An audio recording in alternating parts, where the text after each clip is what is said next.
Everyone, welcome back to the channel. तो आज हम आपके लिए लेकर आई हूँ क्लास 10 से एक और इम्पॉर्टेंट चैप्टर जिसका नाम है नेताजी का चश्मा। और इस चैप्टर के जो राइटर हैं, जो लेखक हैं, उनका नाम है स्वयं प्रकाश।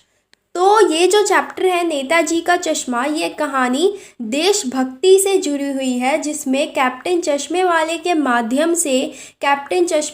माध्यम से उन देश के करोड़ों नागरिकों के योगदान को रेखांकित किया गया है, जो देश के निर्माण में अपने अपने तरीके से सहयोग करते हैं।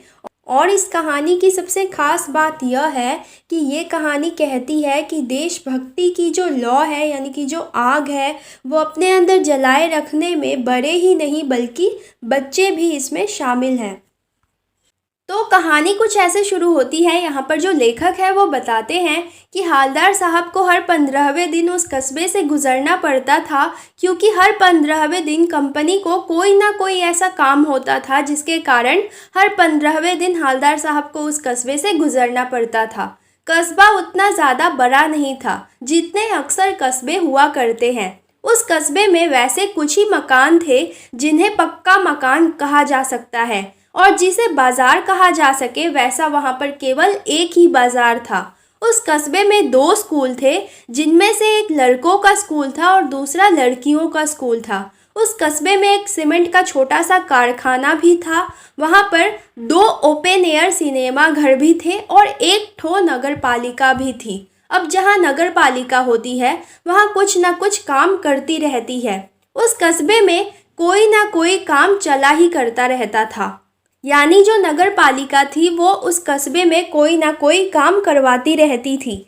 कभी वहाँ पर कोई सड़क को पक्की करवा दी जाती थी, कभी कोई पेशाब घर बनवा दिए जाते थे, यानी टॉयलेट्स बनवा दिए जाते थे, कभी कबूतरों के लिए घर बनवा दिए जाते थे, तो कभी वहाँ पर कवि सम्मेलन करवा दिए जाते थे। अब लेखक बताते हैं कि कस्बे की उसी नगर पालिका के किसी उत्साही बोर्ड के प्रशासनिक अधिकारी ने एक बार शहर के मुख्य बाजार के मुख्य चौराहे पर नेताजी सुभाष चंद्र बोस की एक संगमरमर की मूर्ति लगवा दी थी, यानी एक मार्बल की मूर्ति लगवा दी थी। तो जो कहानी लेखक हमें सुना रहे हैं वह कहानी भी उसी मूर्ति के बारे में है, बल्कि उसके एक छोटे से हिस्से के बारे में है। तो अब जो लेखक है वो हमें बताते हैं कि उनको पूरी बात तो पता नहीं, लेकिन उनको यह लगता है कि जो सुभाष चंद्र बोस की मूर्ति में कमी रह गई है उसके बहुत से कारण हो सकते हैं। जैसे जिसने भी सुभाष चंद्र बोस जी की मूर्ति बनवाई होगी उसको देश के सबसे अच्छे मूर्तिकारों की जानकारी नहीं रही होगी, या फिर हो सकता है कि अच्छी मूर्ति बनाने के लिए जो खर्च लगता है वो बजट में नहीं रहा होगा, जिसकी वजह से अच्छे मूर्तिकार को नहीं बुलाया गया होगा, क्योंकि वो अच्छा मूर्तिकार उनके बजट में नहीं आ रहा होगा। या फिर हो सकता है कि ज़्यादा समय भाग दौड़ में और लिखा पत्री में बर्बाद कर दिया गया होगा, यानी कि ज़्यादा समय डॉक्यूमेंट्स वगैरह बनाने में बर्बाद हो गए होंगे और बोर्ड के शासन करने का समय समाप्त होने की घड़ियां नज़दीक आ गई होंगी और मूर्ति का निर्माण उससे पहले करवाना होगा, जिस कारण ये काम किसी स्थानीय कलाकार को ही दे दिया गया होगा।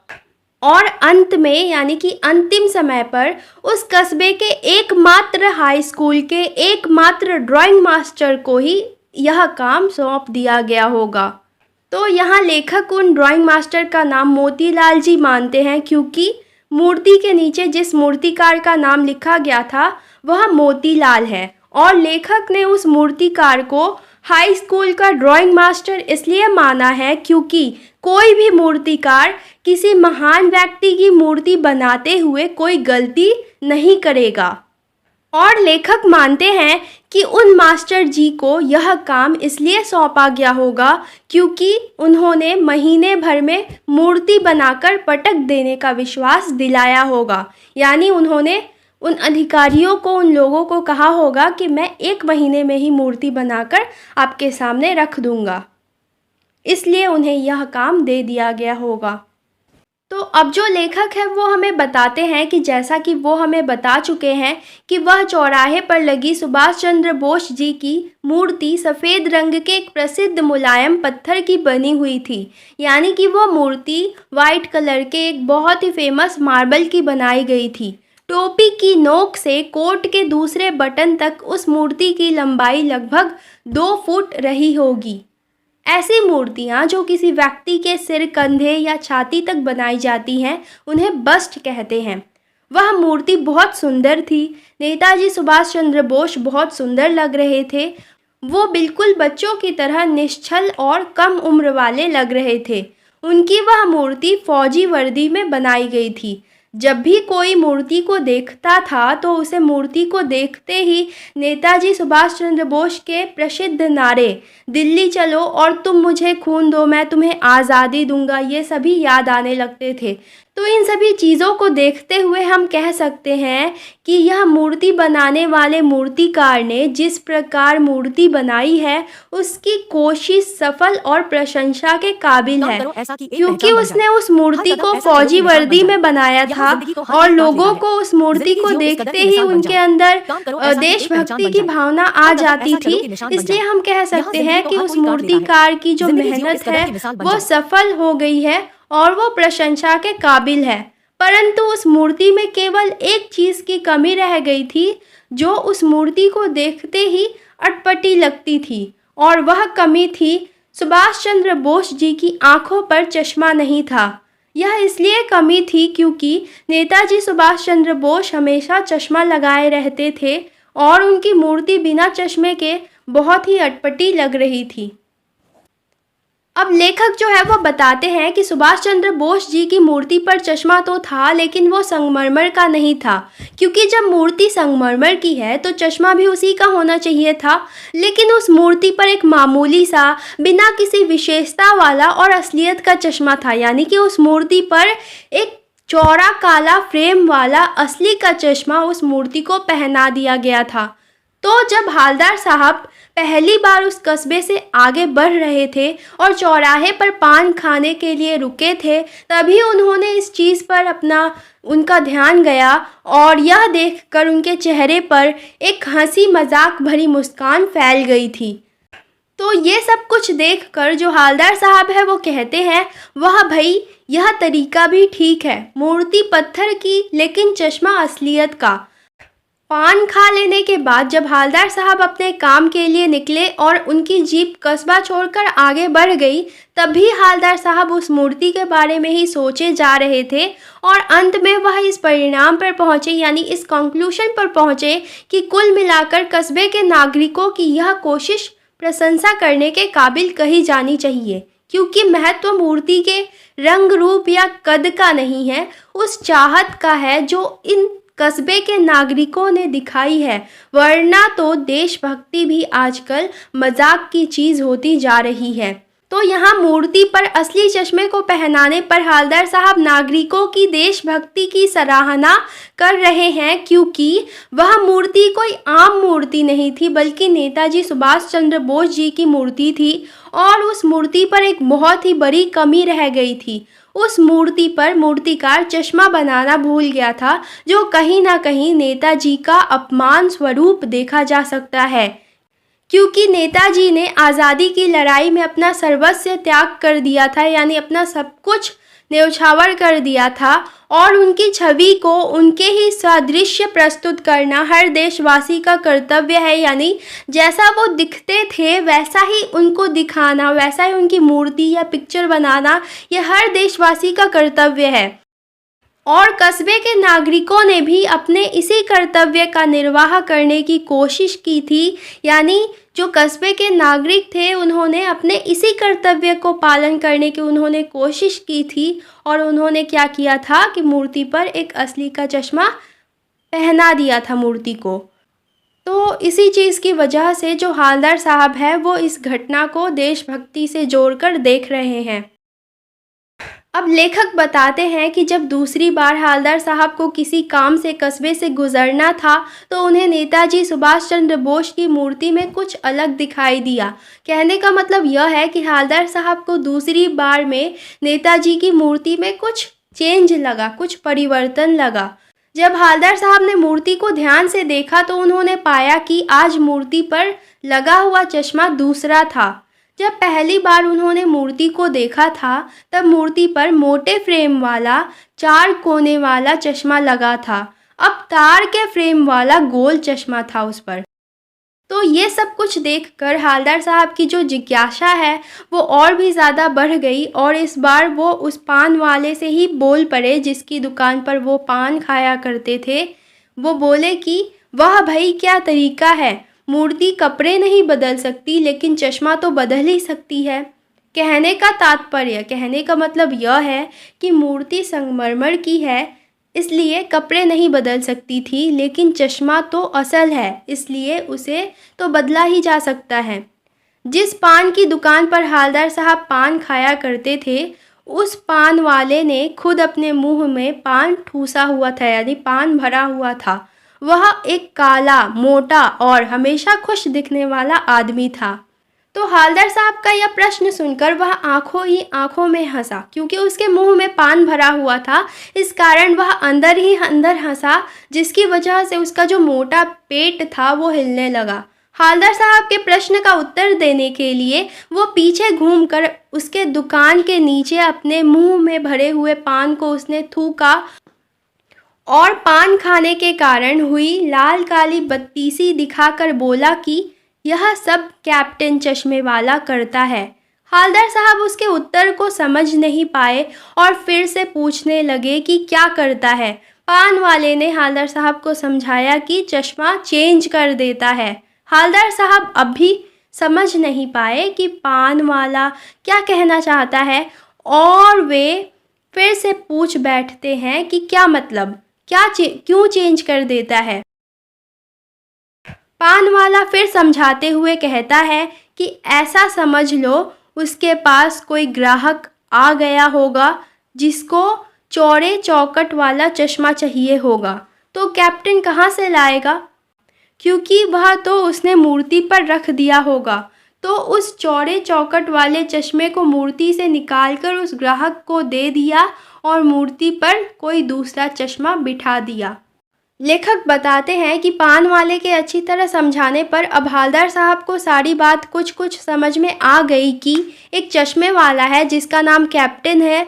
जब नेताजी सुभाष चंद्र बोस जी की मूर्ति संगमरमर की बन गई है और उस पर मूर्तिकार चश्मा बनाना भूल गया है तो ये चीज़ कैप्टन को अच्छी नहीं लगती, यानी कैप्टन को नेताजी की बिना चश्मे वाली मूर्ति अच्छी नहीं लगती। आप कह सकते हैं कि नेताजी की बिना चश्मे वाली मूर्ति कैप्टन के दिल को चोट पहुंचाती है।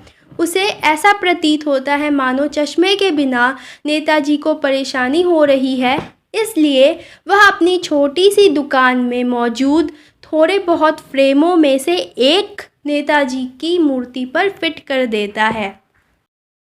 लेकिन जब कोई ग्राहक आता है और उसे वैसे ही फ्रेम की ज़रूरत होती है जैसा कैप्टन ने मूर्ति पर लगाया है और कैप्टन के पास उसी तरह का कोई दूसरा चश्मा नहीं होता है, तो कैप्टन चश्मे वाला मूर्ति पर लगा फ्रेम ग्राहक को दे देता है।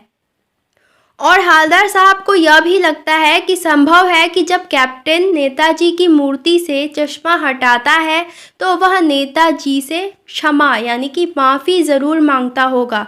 ऐसा हवलदार साहब को इसलिए लगता है क्योंकि जब वह नेताजी की मूर्ति पर चश्मा लगा सकता है तो वहाँ से चश्मा हटाते हुए उसे बुरा अवश्य लगता होगा, इसलिए वो नेताजी से माफ़ी ज़रूर मांगता होगा। लेकिन बाद में नेताजी की मूर्ति को दूसरा फ्रेम लौटा देता है। तो यह सब सोचते हुए हवलदार साहब के मुख से एक वाक्य निकलता है, वाह भाई खूब, क्या आइडिया है। लेखक बताते हैं कि हवलदार साहब को पान वाले की सारी बातें समझ में आ गई थी, लेकिन एक बात अभी भी उसकी समझ में नहीं आई थी कि अगर कैप्टन चश्मे वाला मूर्ति पर असली चश्मे लगाता है तो नेताजी का वास्तविक चश्मा कहाँ गया, अर्थात अगर मूर्ति संगमरमर की है तो चश्मा भी संगमरमर का होना चाहिए, तो फिर वह चश्मा कहाँ गया। यही प्रश्न हवलदार साहब पान वाले से पूछते हैं। अब तक पान वाला दूसरा पान अपने मुंह में ठूस चुका था। दोपहर का समय था, दुकान पर भीड़-भाड़ अधिक नहीं था, यानी दोपहर के समय में दुकान पर ज़्यादा भीड़ नहीं था। इसी की वजह से हवलदार साहब के प्रश्नों के उत्तर वह पान वाला दे रहा था। तो पहले की ही तरह वह पान वाला अपने मुँह में फिर से पान ठूँसा हुआ था और फिर से वो अंदर ही अंदर हँसा और फिर से उसका जो मोटा पेट है वो हिलने लगा। इस बार फिर से उसने कट्ठे की डंडी फेंके, पीछे मुड़कर उसने पान के पीक नीचे थूकी और मुस्कुराता हुआ बोला कि नेताजी का वास्तविक अर्थात संगमरमर का चश्मा मास्टर यानी मूर्तिकार बनाना भूल गया। पान वाले के लिए यह एक दिलचस्प बात थी, लेकिन हवलदार साहब के लिए बहुत ही हैरान और परेशान करने वाली बात थी, क्योंकि कोई कैसे इतनी महत्वपूर्ण चीज़ भूल सकता है। अब हवलदार साहब को अपनी सोची हुई बात सही लग रही थी, क्योंकि मूर्ति के नीचे लिखा था मूर्तिकार मास्टर मोतीलाल, जो कि सचमुच उस कस्बे का एक अध्यापक था। तो यह सोचते ही अब हवलदार साहब उस मास्टर मोतीलाल के चश्मा न बनाने के कारण सोचने लगे कि क्या कारण हो सकता है कि वह नेताजी का चश्मा नहीं बना पाया होगा। हो सकता है कि बेचारे ने महीने भर में मूर्ति बनाकर तैयार कर देने का वादा तो कर दिया होगा और शायद बना भी लिया होगा, लेकिन पत्थर में आर पार देखे जाने वाला चश्मा कैसे बनाया जाए या कांच वाला ही बनाया जाए तो कैसे, यह तय नहीं कर पाया होगा। या हो सकता है कि कोशिश भी की होगी लेकिन नाकामयाब हो गया होगा, या फिर बनाते बनाते कुछ और बारीकी के चक्कर में चश्मा टूट गया होगा, या फिर उसने पत्थर का चश्मा अलग से बनाकर फिट किया होगा और वह कहीं निकलकर गिर गया होगा। हवलदार साहब यह सब कुछ सोचते सोचते परेशान हो जाते हैं। अब लेखक बताते हैं कि हवलदार साहब को पान वाले की बातें और किसी मूर्तिकार का इस तरह मूर्ति बनाते हुए कुछ भूल जाना, यह सब कुछ बड़ा अनोखा और जिज्ञासा से भरा लग रहा था। अर्थात अब वे सारी कहानी जानने के लिए बहुत जिज्ञासु हो रहे थे। इन्हीं ख्यालों में खोए खोए वे पान वाले को उसके पान के पैसे चुकाकर चश्मे वाले की देशभक्ति के सामने आदर से सिर झुकाते हुए जीप की तरफ चले, लेकिन कुछ सोचकर फिर रुक गए और पीछे मुड़कर पान वाले के पास वापस जाकर पूछा, क्या कैप्टन चश्मे वाला नेताजी का साथी है या फिर आज़ाद हिंद फौज का कोई सिपाही? तो ऐसा हवलदार साहब ने इसलिए पूछा क्योंकि हवलदार साहब के मुताबिक आज के समय में नेताजी का इतना ख्याल या इतना देशभक्ति तो किसी ऐसे व्यक्ति की ही हो सकती है जो या तो नेताजी से जुड़ा हुआ हो या फिर आज़ादी की लड़ाई का कोई सिपाही हो। अब तक पान वाला नया पान खाने जा रहा था। अपने हाथ में पान पकड़े हुए पान को मुंह में 1.5 इंच दूर रोककर उसने हवलदार साहब को बड़े ध्यान से देखा, क्योंकि हवलदार साहब बहुत जिज्ञासा से कैप्टन चश्मे वाले के बारे में पूछ रहे थे। फिर उसने वही अपनी लाल काली बत्ती सी दिखाई और मुस्कुराता हुआ हवलदार साहब से बोला, नहीं साहब, वह लंगड़ा फौज में क्या जाएगा, वह तो एकदम पागल है, पागल। फिर इशारा करते हुए उसे दिखाते हुए बोला, वो देखो, वो आ रहा है, आप उसी से बात कर लो, उसकी फ़ोटो वोटो छपवा दो कहीं, जिससे उसका कोई नाम हो जाए या जिससे लोग उसे पहचानने लगे। तो हवलदार साहब को किसी देशभक्त का इस तरह से मजाक उड़ाया जाना बिल्कुल भी अच्छा नहीं लगा, परंतु जब वो पीछे मुड़कर देखे तो वो एकदम हैरान रह गए। उन्होंने देखा कि एक हद से भी ज़्यादा बुढ़ा कमज़ोर सा लंगड़ा आदमी, सिर पर गांधी टोपी और आँखों पर काला चश्मा लगाए, एक हाथ में छोटी सी लकड़ी की संदूक और दूसरे हाथ में एक बांस पर टंगे बहुत से चश्मे लिए अभी अभी एक गली से निकला था और अब एक बंद दुकान के सहारे अपना बांस टिका रहा था। उसे देखकर हवलदार साहब को बहुत बुरा लगा और वे सोचने लगे कि इस बेचारे की तो दुकान भी नहीं है, फेरी लगता है।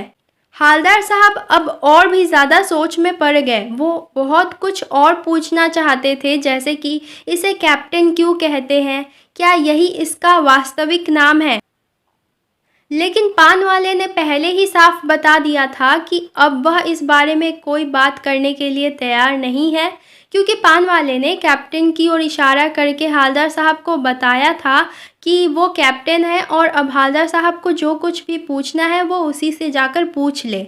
इसी कारण अब हवलदार साहब पान वाले से भी कुछ पूछ नहीं सकते थे। लेखक बताते हैं कि हवलदार साहब का ड्राइवर भी परेशान हो रहा था, क्योंकि हवलदार साहब मुड़ मुड़ कर वापस पान वाले के पास जा रहे थे। उन्हें काम भी था, इस कारण हवलदार साहब बिना कैप्टन से मिले और कोई प्रश्न किए जीप में जाकर बैठकर चले गए। अगले 2 सालों तक हवलदार साहब अपने काम के सिलसिले में उस कस्बे से गुजरते रहते और नेताजी की मूर्ति पर बदलते हुए चश्मे को देखते रहते थे। उस मूर्ति पर हमेशा चश्मा जो है वो बदलता रहता था। जैसे कभी गोल चश्मा होता था तो कभी चौकोर, कभी लाल, कभी काला, कभी धूप वाला चश्मा, कभी बड़े कांचों वाला गोगो चश्मा, पर कोई ना कोई चश्मा होता ज़रूर था। कभी भी नेताजी की मूर्ति बिना चश्मे के दिखाई नहीं देती थी। वो जो दृश्य था वो हवलदार साहब को उनकी यह यात्रा में जिज्ञासा और खुशी के कुछ क्षण देने के लिए काफ़ी थे। सब कुछ ऐसे ही चल रहा था कि अचानक फिर एक बार ऐसा हुआ कि मूर्ति के चेहरे पर कोई भी कैसा भी चश्मा नहीं था। उस दिन पान की दुकान भी बंद थी।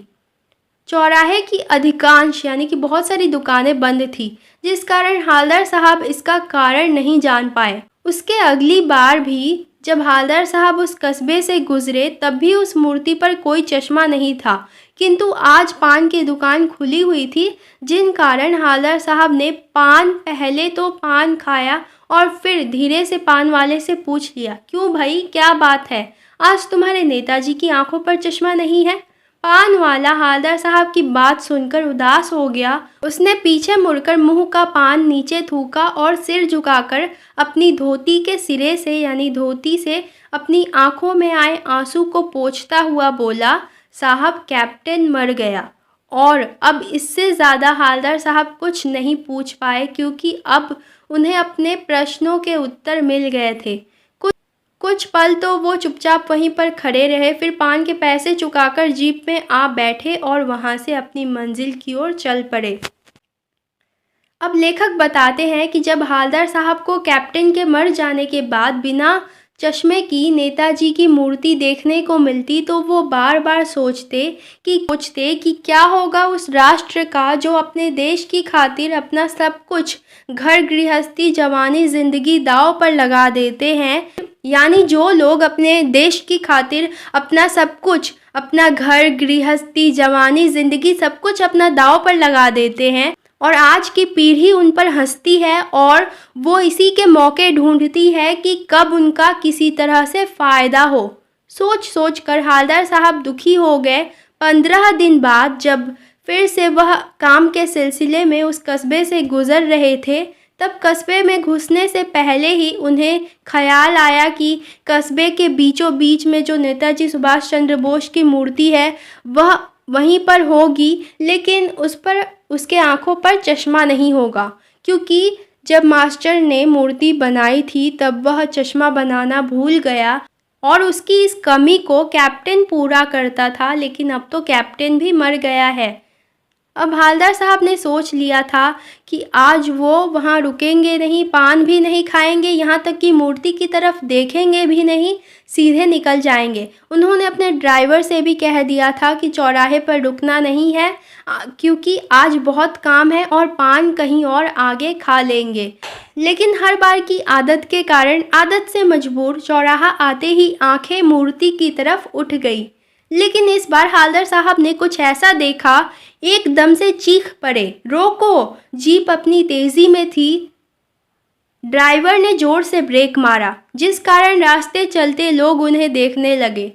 अभी जीप सही से रुकी भी नहीं थी कि हवलदार साहब जीप से कूदकर तेज तेज कदमों में मूर्ति की तरफ चल पड़े और उसके ठीक सामने जाकर सावधान अवस्था में खड़े हो गए, यानी अटेंशन में खड़े हो गए। मूर्ति की आंखों पर सरकंडे से बना छोटा सा चश्मा रखा हुआ था, जैसा बच्चे अक्सर खेल खेल में बना लेते हैं। यह देखकर हवलदार साहब भावुक हो गए। इतनी छोटी सी बात पर उनकी आंखें भर आईं।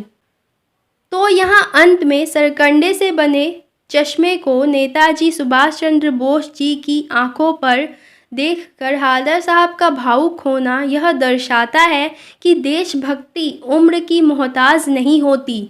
हालदार साहब को लगा था कि कैप्टन के जाने के बाद शायद ही कोई नेताजी के चश्मे का मूल्य जान पाएगा, लेकिन जब बच्चों ने नेताजी के चश्मे का मूल्य जाना तो हालदार साहब भावुक हो गए, क्योंकि अभी इस पीढ़ी में भी देशभक्ति की भावना जिंदा है और हमें भी अपने आने वाली पीढ़ी को आज़ादी के लिए अपना सर्वस्व त्याग करने वाले वीरों की कहानियाँ सुनानी चाहिए और उनका सम्मान करना भी उन्हें सिखाना चाहिए। तो दैट्स इट, ये था हमारा चैप्टर नेताजी का चश्मा। आई होप आप लोगों को समझ में आ गया होगा। तो वीडियो पसंद आई हो तो एक लाइक कर देना और चैनल को अभी तक सब्सक्राइब नहीं किया है तो कर देना। प्लीज़ चैनल को सब्सक्राइब कर देना, क्योंकि आप में से बहुत कम ही लोग हो जो इस चैनल को सब्सक्राइब करते हो, तो प्लीज़ सब्सक्राइब करके ही जाना। तो मिलते हैं आपसे नेक्स्ट वीडियो में एक और नए चैप्टर के साथ। तब तक के लिए जय हिंद, जय भारत। हंसते रहिए, खुश रहिए। Hello everyone, welcome back to the channel. तो आज मैं आपके लिए लेकर आई हूँ क्लास 10 से एक और इम्पॉर्टेंट चैप्टर जिसका नाम है बाल गोविंद भगत। और इस चैप्टर के जो राइटर हैं यानी कि जो लेखक हैं उनका नाम है राम वृक्ष बेनीपुरी। तो ये जो चैप्टर है इसमें ये बताया गया है कि किसी के पहनावे या बाहरी दिखावे से कोई सन्यासी नहीं होता, बल्कि वो अपने कर्मों से सन्यासी होता है। तो इस चैप्टर में हम पढ़ेंगे बाल गोविंद भगत के बारे में, जो कि सचमुच के कोई व्यक्ति नहीं है बल्कि वो लेखक की एक कल्पना है। ठीक है, तो इस चैप्टर में हमें यही बताया गया है कि कोई किसी के पहनावे या बाहरी दिखावे से कोई सन्यासी नहीं हो सकता, बल्कि सन्यासी वो अपने कर्मों से होता है। तो चलिए बिना किसी देर के इस चैप्टर को शुरू करते हैं। तो यहाँ से लेखक हमें बाल गोविंद भगत के बारे में बताते हैं। लेखक बताते हैं कि बाल गोविंद भगत ना तो बहुत लंबे थे और ना ही बहुत छोटे थे, बल्कि उनका कद मध्यम था, यानी वो मीडियम हाइट के थे। बाल गोविंद भगत का रंग भी गोरा था। बाल गोविंद भगत जी को देखने से ऐसा लगता था कि उनकी उम्र 60 से ऊपर ही होगी, क्योंकि उनके सारे बाल पक गए थे, यानी उनके सारे बाल सफ़ेद हो गए थे। बाल गोविंद भगत कोई लंबी दाढ़ी या बालों का जूड़ा तो नहीं रखते थे, यानी कि आपने साधु लोगों को देखा होगा उनकी लंबी दाढ़ी होती है और उनका जो बाल होता है वो बड़ा बड़ा होता है, जिसका वो खोपा यानी जूड़ा वगैरह बनाकर रखते हैं। परंतु बाल गोविंद भगत जो थे वो ना तो कोई लंबी दाढ़ी रखते थे और ना ही बालों का जूड़ा रखते थे, परंतु हमेशा उनका चेहरा सफ़ेद बालों से ही जगमग किए रहता था। वो ज़्यादा कपड़े भी नहीं पहनते थे, बल्कि बिल्कुल कम कपड़े पहनते थे, चाहे कोई भी मौसम क्यों ना हो। वो हमेशा ही कमर पर केवल एक लंगोट पहना करते थे और सिर में कबीर पंथियों के जैसी कनफटी टोपी पहना करते थे। कबीर पंथियों यानी कि जो कबीर के फॉलोअर्स हैं वो जैसी टोपी पहनते हैं, कनफटी टोपी, ठीक वैसी ही टोपी बाल गोविंद भगत भी पहना करते थे। केवल जब ठंड का मौसम आता था या फिर ठंड बढ़ जाती थी तो वो एक छोटा सा काला कंबल ऊपर से ओढ़ लेते थे। वो मस्तक पर हमेशा रामनंदी चंदन लगाया करते थे, जो चमकदार होता था और उसको लगाने का तरीका भी अनोखा होता था। तो वो उस चंदन के टीके को नाक के एक छोर से, यानी कि जो नाक है वहाँ से शुरू करते थे, और जैसे औरतें अपने टीके को लगाती हैं, यानी जो सिंदूर और टीका पूजा वगैरह में लगाती हैं जैसे औरतें, ठीक वैसे ही वो भी उस टीके को लगाया करते थे। तो वो हमेशा अपने गले में तुलसी की जड़ों की एक बेडौल माला बांधे रहते थे। बेडौल यानी बेढंगी, यानी जो देखने में बिल्कुल भी अच्छी नहीं लगती थी। तो अब लेखक जो है वो बताते हैं कि ऊपर की तस्वीर से, यानी उन्होंने अभी जो बाल गोविंद भगत के बारे में हमें जो कुछ भी बताया, इससे तो यही पता चलता है कि जो बाल गोविंद भगत है वो साधु थे। लेकिन नहीं, ऐसा बिल्कुल भी नहीं है। वो गृहस्थ थे, बल्कि उनके तो पत्नी और बाल बच्चे भी थे, यानी वो पत्नी और बाल बच्चों वाले आदमी थे। अब लेखक जो है वो बताते हैं कि वो बाल गोविंद भगत के पत्नी के बारे में नहीं जानते, यानी उन्हें उनके पत्नी के बारे में तो कुछ याद नहीं है, परंतु उनके बेटे और बेटे की जो पत्नी है उसके बारे में लेखक जानते हैं, उन्होंने उन्हें देखा है। बाल गोविंद भगत की थोड़ी खेती बाड़ी भी थी और उनका एक साफ सुथरा मकान भी था, परंतु लेखक बताते हैं कि भले ही बाल गोविंद भगत खेती बाड़ी करते थे और परिवार वाले आदमी थे, फिर भी बाल गोविंद भगत एक साधु व्यक्ति थे, क्योंकि साधु की जो कुछ भी विशेषताएं होती है वो उन सभी परिभाषाओं पर, उन सभी विशेषताओं पर खरे उतरने वाले व्यक्ति थे। यानी एक साधु के अंदर जो कुछ भी क्वालिटीज होती हैं, जो कुछ भी गुण होता है, वो सभी गुण, वो सभी क्वालिटीज बाल गोविंद भगत के अंदर थी। तो बाल गोविंद भगत जो थे वो संत कबीर के भक्त थे। वे कबीर को अपना साहब मानते थे, उन्हीं के गीतों को हमेशा गाते रहते थे और उन्हीं के दिए हुए आदेशों पर चलते थे।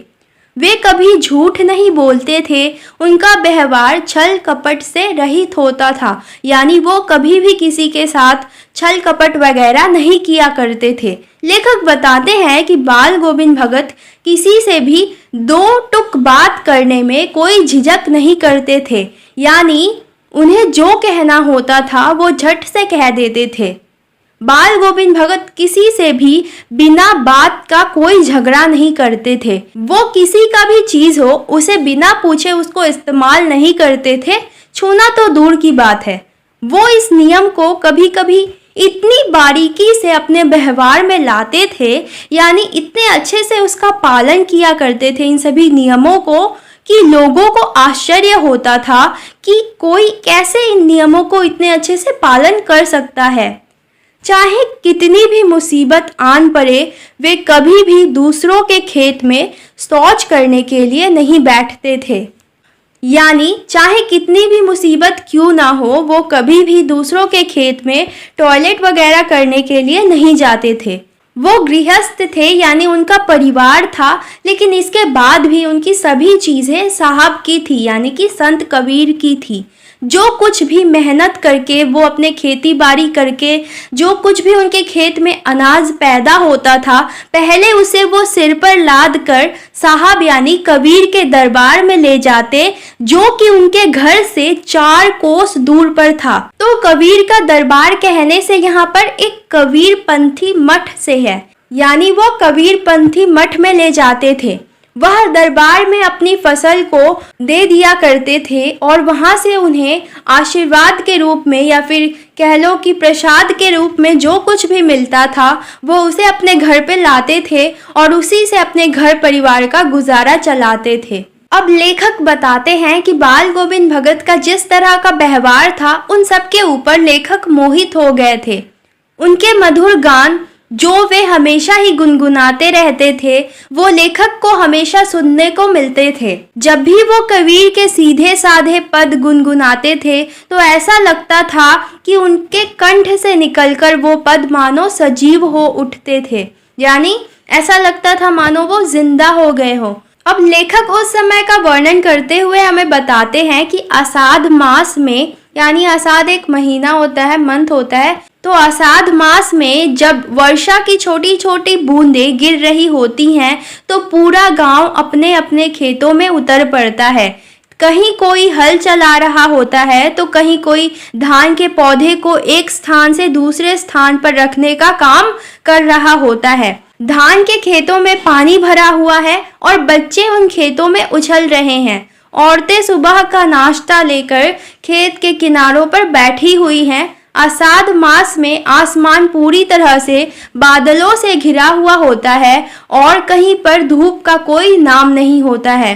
पूर्व से चलने वाली और आने वाली ठंडी हवाएं चल रही हैं। अब लेखक बताते हैं कि ऐसे ही समय में जब सभी आषाढ़ मास में अपने अपने कामों में व्यस्त होते हैं, तब सबके कानों में एक स्वर तरंग की झन-झन की ध्वनि सुनाई पड़ती है। और ये जो ध्वनि है, यह ध्वनि क्या है और यह कौन है जो इस ध्वनि को उत्पन्न कर रहा है, यानी ये आवाज निकाल रहा है, ये किसी को पूछने की ज़रूरत नहीं पड़ती है कि ये आवाज़ कहाँ से आ रही है, क्योंकि इसके बारे में सभी को पता है।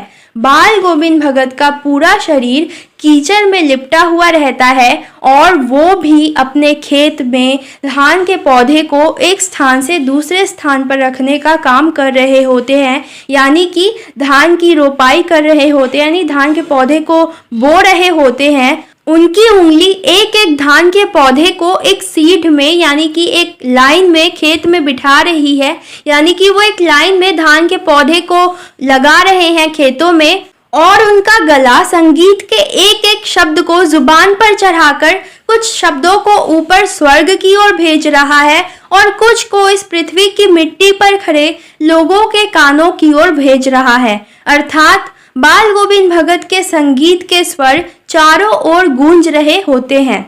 बच्चे खेलते हुए जब बाल गोविंद भगत का संगीत सुनते हैं तो वो झूम उठते हैं।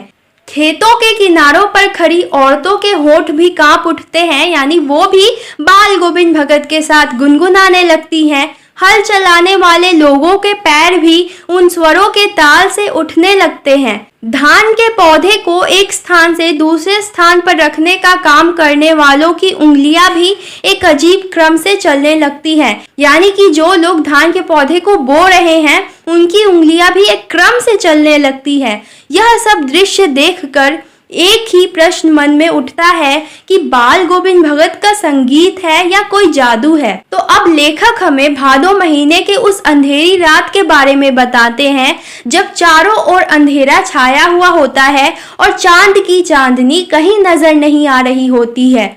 उस समय जब वर्षा की मोटी मोटी बूंदों के साथ ही बादलों की बहुत सी गंभीर आवाज और बिजली के चमकने की आवाज में किसी ने कुछ नहीं सुना हो, किंतु अब जब वर्षा खत्म हो गई है तब झिंगुर की झनझन की ध्वनि और मेढकों का टर टर का आवाज बाल गोविंद भगत के संगीत को अपने शोर में नहीं डुबो सकता। तो कहने का मतलब यह है कि उस आधी रात में भी जब चारों ओर केवल अंधेरा ही अंधेरा था, तब भी बाल गोविंद भगत अपने संगीत को हमेशा की तरह गुनगुना रहे थे। और बादलों की गंभीर आवाज और बिजली के चमकने की वजह से, उसकी जो आवाज आती है बिजली के चमकने की आवाज की वजह से, भले ही कोई उनके संगीत को सुन नहीं पाया हो, किंतु अब जब बारिश जो है वो पड़ना बंद हो गया है और बादलों की और बिजली के चमकने की आवाज नहीं आ रही है, तो अब भी झिंगुरों और जो मेढक होते हैं उनकी आवाज आ रही है।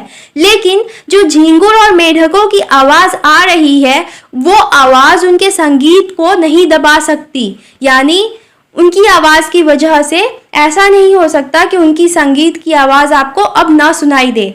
उनकी खजरी, जिसको वो हमेशा संगीत की धुन बजाने के लिए उपयोग में लाते हैं, वो डिमक डिमक बज रही है और वो गा रहे हैं, गोदी में पियवा चमक उठे सखिया चिहुक उठे ना। तो इसका मतलब है कि हाँ, पिया तो गोद में ही है, किंतु वह समझती है वह अकेली है, चमक उठती है, चिहुक उठती है। अब लेखक बताते हैं कि उसी बादलों वाली भादों की आधी रात में उनका यह गाना अंधेरे में अचानक से आकाशीय विद्युत की चमक की तरह, यानी कि आकाश में जो विद्युत यानी बिजली चमकती है उसकी तरह किसे न चौंका देता। अर्थात हर कोई उनका गाना सुनकर हैरान हो जाता, क्योंकि भयंकर बारिश और बिजली में भी वो अपने नियमित कार्य को लगन के साथ करते रहते थे। यानी इतना भयंकर बारिश और बिजली हो रहा है, बिजली चमक रहा है, इसके बावजूद भी वो अपना डेली का जो काम है यानी गाना गाना, उसको वो किया करते थे। अब लेखक कहते हैं कि ऐसे ठंडी, सर्द और आधी रात में जब सारा संसार बिना किसी हलचल के सोया हुआ है, बाल गोविंद भगत का जो संगीत है वो जाग रहा है, यानी कि वो अपने संगीत को गाए जा रहे हैं और वो अपने संगीत से सबको जगा रहे हैं, जगाकर रख रहे हैं। और वो गाते हैं कि तेरी गठरी में लागा चोर मुसाफिर जाग जरा। इसका मतलब यह है कि तुम्हारा जो इकट्ठा किया हुआ धन दौलत है उसको चोर लूटने के लिए आ रहे हैं, और मुसाफिर यानी कि जो सफर करने वाले लोग हैं उनको वो कह रहे हैं कि अब तुम लोग जाग जाओ। अब लेखक बताते हैं कि जैसे ही कार्तिक का महीना आता है वैसे ही बाल गोविंद भगत की सुबह के समय गाए जाने वाले गीत शुरू हो जाते हैं, यानी कि प्रभातिया वो शुरू कर देते हैं गाना। प्रभातिया यानी कि वो गाना जिसे हम सुबह के टाइम गाते हैं। और वो गीत जो थे वो फागुन महीने तक चला करते थे, यानी कि कार्तिक महीने से लेकर फागुन महीने तक वो अपने सुबह की प्रभातियों को गाया करते थे। इन महीनों वो सुबह ही उठ जाया करते थे और किसी को भी यह पता नहीं चल पाता था कि वो किस वक्त जाग जाया करते थे। और वो हमेशा नदी स्नान को जाते थे, यानी कि वो हमेशा नदी में ही नहाने जाया करते थे। नदी उनके गांव से 2 मील दूर पर था। कहने का मतलब यह है कि बाल गोविंद भगत हर सुबह नहाने के लिए 2 मील दूर नदी में जाया करते थे, वो भी हर सुबह। वहां से नहा धोकर जब वो घर लौटते थे तो घर आने से पहले गांव के बाहर ही एक तालाब था। वो उसके ऊंचे हिस्से पर, यानी कि वहीं पर तालाब के बाजू में एक ऊंचा सा हिस्सा था, वो वहीं पर अपनी खजरी लेकर बैठ जाया करते थे और अपने गाने गुनगुनाने लगते थे। अब लेखक अपने बारे में बताते हैं कि वो शुरू से ही देर तक सोने वाले रहे हैं, परंतु एक दिन जब लेखक ने माघ की उस दांत किटकिटाने वाली सुबह में भी उनका संगीत सुना तो लेखक को ऐसा लगा जैसे वह संगीत लेखक को उस तालाब पर ले गया था। अर्थात लेखक उस संगीत को सुनकर, उस गाने को सुनकर उस तालाब तक खींचे चले आए थे जहां बाल गोविंद भगत अपना गाना गा रहे थे। लेखक उस समय के बारे में भी बताते हैं कि उस समय आसमान में तारे जो है वो पूरी तरह से ओझिल नहीं हुए थे, यानी कि अभी भी आसमान में तारे दिख रहे थे, किंतु हाँ पूरब में हल्की लालिमा आ गई थी, यानी कि पूरब में हल्की लालिमा आ गई थी, यानी कि थोड़ी बहुत सूर्य की रोशनी आ गई थी। लालिमा यानी सूर्य उदय जब होता है तो आकाश थोड़ा सा लाल हो जाता है, वही हल्की हल्की लालिमा आ गई थी और उस लालिमा को शुक्र तारा और बढ़ा रहा था, यानी कि जो शुक्र तारा था वो उस लालिमा में और भी 4 चांद लगा रहा था। खेत बगीचा घर सब पर कोहरा छाया हुआ था, यानी कि फॉग ड्यू छाया हुआ था। सारा वातावरण अजीब रहस्य से ढका हुआ मालूम पड़ता था। उस रहस्यमय वातावरण में एक प्रकार के घास से बनी चटाई पर पूरब की ओर मुंह किए छोटा सा काला कंबल ओढ़े हुए बाल गोविंद भगत अपनी खजरी लिए बैठे हुए थे। उनके मुंह से लगातार शब्द उच्चारित हो रहे थे, यानी कि वो लगातार अपने गाने को गाए जा रहे थे और वो अपने गाना गाने में मस्त थे। उनकी उंगलियां खजरी पर लगातार चल रही थी।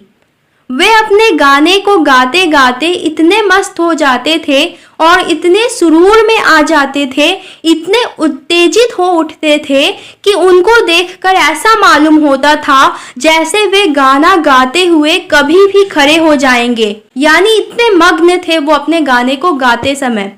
उनका छोटा सा कंबल तो बार बार सिर से नीचे खिसकता जाता था। तो अब जो लेखक है वो हमें बताते हैं कि लेखक ठंड से कांप रहे थे, परंतु तारों की छांव में बाल गोविंद भगत के माथे पर उनके गाने गाने के मेहनत की वजह से जो पसीना आया था, पसीने की बूंद आई थी, वो जब तब चमक ही पड़ती थी। कहने का मतलब यह है कि जिस ठंड में दूसरे कपकपा जाए, यानी कि इतना ठंड पड़ रहा था जिससे दूसरे लोग जो है वो कांप जाए, उस ठंड में भी बाल गोविंद भगत अपने गाने को गुनगुनाने का काम नहीं छोड़ते थे। और जब वो गाना गुनगुनाने लगते थे तब उन्हें ठंड का भी पता नहीं चलता था, उन्हें ठंड का भी आभास नहीं होता था। तो अब लेखक बाल गोविंद भगत के संगीत का गुणगान करते हुए कहते हैं कि गर्मियों के दिनों में बाल गोविंद भगत की वो संगीत से भरी शाम न जाने कितनी उमस भरी शाम को ठंडक प्रदान करती थी। यानी लेखक बताते हैं कि वे अपने घर के आंगन में हर शाम को आसन जमाकर संगीत गुनगुनाने के लिए बैठ जाया करते थे। गांव के कुछ लोग जो उनके संगीत को पसंद करते थे वो भी हर शाम को बाल गोविंद भगत के घर के आंगन में जुट जाया करते थे। जब गीत संगीत शुरू होता तब खंजरियों और करतालों की भरमार हो जाती थी। गीत का एक पद बाल गोविंद कह जाते थे तो उनकी जो प्रेमी मंडली थी उस गीत के पद को दोहराती थी, तिहराती थी। यानी कि यानी कि जब भी गीत का एक पद बाल गोविंद भगत जी गाते थे तो उनकी जो प्रेमी मंडली थी वो उसी पद को 2 बार 3 बार ऐसे करके गाया करती थी। अब लेखक कहते हैं कि जैसे जैसे गीत संगीत बढ़ता जाता वैसे वैसे धीरे धीरे गीत के जो स्वर थे यानी गाने की जो आवाज़ थी वो भी और भी ज़्यादा ऊंची होने लगती थी और ऐसा लगता था जैसे सभी लोग एक निश्चित ताल एक निश्चित गति से गा रहे हों। जैसे जैसे उस गीत के ताल स्वर में चढ़ाव होता वैसे वैसे उस गीत को सुनने वाले लोगों के मन भी ऊपर उठने लगते। धीरे धीरे उन लोगों का मन उनके तन पर हावी हो जाता और लेखक बताते हैं कि यह सब होते होते एक क्षण ऐसा आता कि बीच में खजरी लिए बाल गोविंद भगत नाच रहे होते और उनके साथ ही सबके तन और मन भी नाच उठने को होने लगते। हर शाम को बाल गोविंद भगत का सारा आंगन नृत्य और संगीत से भरा पूरा प्रतीत होता था। यानी कि हर शाम को बाल गोविंद भगत का जो आंगन था उसमें नाच गाने होते रहते थे। लेखक बताते हैं कि बाल गोविंद भगत की संगीत साधना कितनी अधिक उन्नत है इसका प्रमाण उस दिन देखने को मिला जिस दिन उनके बेटे का निधन हो गया, यानी कि जिस दिन उनका बेटा जो है वो मर गया। लेखक बताते हैं कि वह उनका एक अकेला औलाद था, यानी कि उनका एक अकेला बेटा था जिसको उन्होंने बहुत ही लाड प्यार से पाला था। उनका वह बेटा कुछ सुस्त और नासमझ सा था, परंतु इसी कारण बाल गोविंद भगत उसे और भी ज्यादा मानते थे। उनकी समझ में ऐसे आदमियों पर ही ज्यादा नजर रखनी चाहिए और उनसे ज्यादा प्यार करना चाहिए, क्योंकि जो थोड़े कम अकल या नासमझ होते हैं वे दूसरों की निगरानी और मोहब्बत के ज्यादा हकदार होते हैं। अब लेखक आगे बताते हैं कि बाल गोविंद भगत ने बड़ी ही इच्छा के साथ अपने बेटे की शादी कराई थी और उनकी जो बहू थी वो भी बड़ी ही सौभाग्यवान और सुशील थी। उसने घर को पूरी तरह से अपने प्रबंध में लेकर बाल गोविंद भगत को बहुत कुछ दुनियादारी से मुक्त कर दिया था, यानी कि वो अपने घर की बहुत अच्छे से देखभाल करती थी। उनका बेटा बीमार था, इसकी खबर रखने की लोगों को कहाँ फुर्सत मिलती थी, परंतु लेखक बताते हैं कि भले ही कोई आपके जिंदा होने पर आपकी खबर भी ना ले, किंतु मौत तो अपने ओर सबका ध्यान खींच ही लेती है। कहने का मतलब यह है कि लेखक और बाकी सभी ने सुना कि बाल गोविंद भगत का बेटा मर गया है। जिज्ञासावश लेखक भी उनके घर गए, लेकिन जो कुछ भी लेखक ने वहां देखा उसको देखकर वो दंग रह गए। बाल गोविंद भगत ने अपने बेटे को आंगन में एक चटाई पर लिटाकर एक सफेद कपड़े से ढाक रखा था। वह कुछ फूल जिनको वो हमेशा रोपते रहते थे, उन फूलों में से कुछ फूल तोड़कर उन्होंने अपने बेटे की लाश पर बिखेर कर रखा था।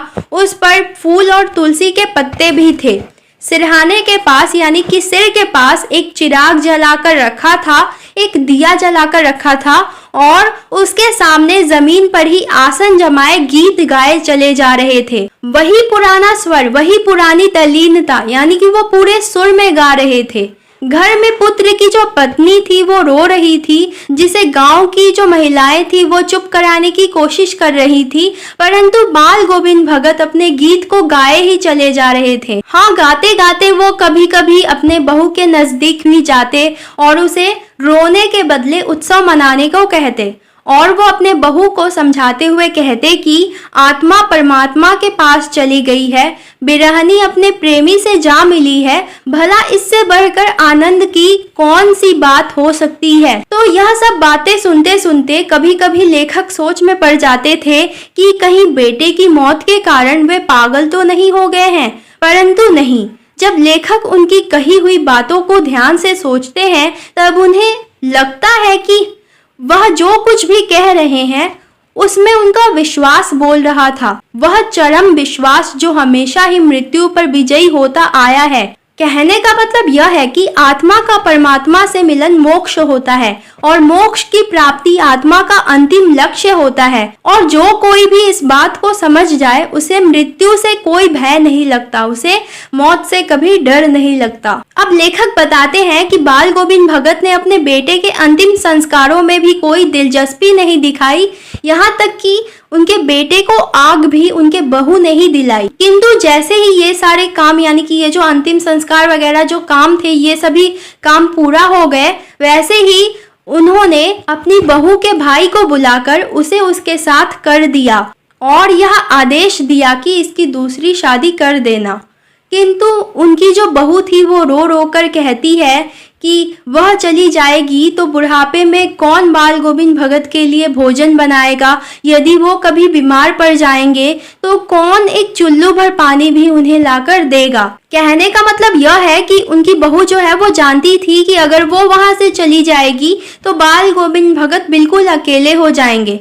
वह बाल गोविंद भगत के पैर पड़ती रही कि वह उसे अपने चरणों से अलग ना करे, लेकिन बाल गोविंद भगत अपने निर्णय पर अटल रहे, यानी कि वो अपने फैसले पर ही टिके रहे। उन्होंने अपनी बहस का अंत करते हुए कहा कि वो वहां से चली जाए, नहीं तो वो घर छोड़कर चले जाएंगे। यानी कि वो लास्ट में कहते हैं उससे कि अगर तू नहीं जाएगी तो मैं इस घर को छोड़कर चला जाऊंगा।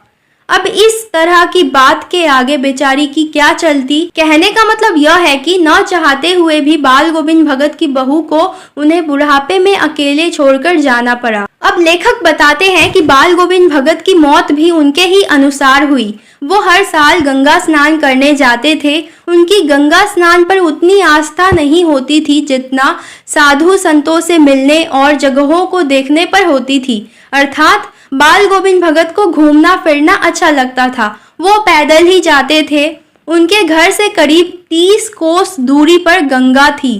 अब लेखक कहते हैं कि साधु को किसी का सहारा लेने का क्या हक है और गृहस्थ किसी से भिक्षा क्यों मांगे। यानी कि एक जो साधु होते हैं वो किसी का सहारा नहीं लेते और जो गृहस्थ लोग होते हैं वो किसी से भीख नहीं मांगते। इसलिए इसी सोच के कारण बाल गोविंद भगत अपने घर से ही खाकर चलते थे और जब घर में वापस लौट कर आते थे तभी खाते थे। रास्ते भर खजरी बजाते गाते और जहाँ प्यास लगती पानी पी लेते। 4-5 दिन आने जाने में लगता, किंतु इतने लंबे उपवास में भी वही मस्ती रहती थी। अब बुढ़ापा जरूर आ गया था परंतु टेक वही जवानी वाली थी। परंतु लेखक बताते हैं कि अंतिम बार जब वो लौटे तो उनकी तबीयत कुछ सुस्त थी। खाने पीने के बाद भी उनकी तबीयत में कोई सुधार नहीं आया।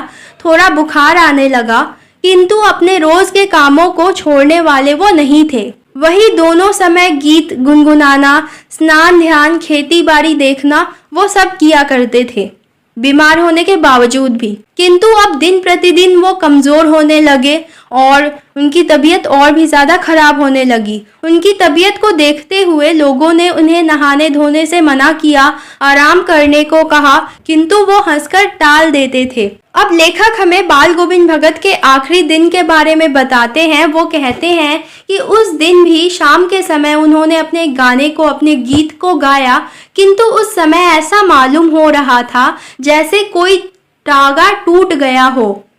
माला का एक एक दाना बिखरा हुआ सा लग रहा था।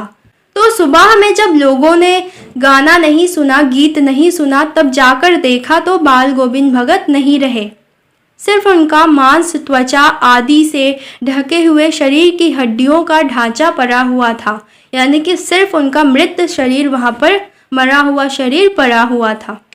तो आज के लिए बस इतना ही। मिलते हैं आपसे नेक्स्ट वीडियो में। तब तक के लिए हंसते रहिए, खुश रहिए और हाँ, चैनल को सब्सक्राइब करके और वीडियो को लाइक करके ही जाना। आप में से बहुत कम ही लोग हो जो इस चैनल को सब्सक्राइब करते हो, तो प्लीज़ सब्सक्राइब करके ही जाना। तो मिलते हैं आपसे नेक्स्ट वीडियो में एक और नए टॉपिक के साथ। तब तक के लिए हंसते रहिए, खुश। Hello everyone, welcome back to the channel. स्वागत है आपका हमारे इस चैनल पर। तो आज मैं आपके लिए लेकर आई हूँ क्लास 10 से एक और इम्पॉर्टेंट चैप्टर जिसका नाम है लखनवी अंदाज।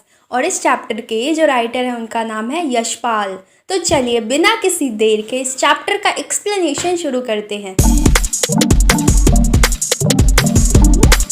तो हमारी कहानी कुछ ऐसे शुरू होती है। लेखक अपने सफ़र की शुरुआत का हिस्सा बताते हुए कहते हैं कि गांव की बस्ती की वह सवारी गाड़ी जो प्रत्येक ठहराव पर यानी प्रत्येक स्टेशन पर रुकती है, अर्थात लोकल ट्रेन के चलने का समय हो गया था। इसलिए ऐसा लग रहा था जैसे वह लोकल ट्रेन चलने की हड़बड़ी या बेचैनी में फूंक मार रही हो। लेखक बताते हैं कि आराम से अगर लोकल ट्रेन के सेकंड क्लास में जाना हो तो उसके लिए कीमत भी अधिक लगती है, यानी थोड़े पैसे अधिक लगते हैं। लेखक को बहुत दूर तो जाना नहीं था, लेकिन लेखक ने टिकट सेकंड क्लास का ही ले लिया था ताकि वो अपनी नई कहानी के संबंध में सोच सके और खिड़की से प्राकृतिक दृश्य का नज़ारा भी ले सके।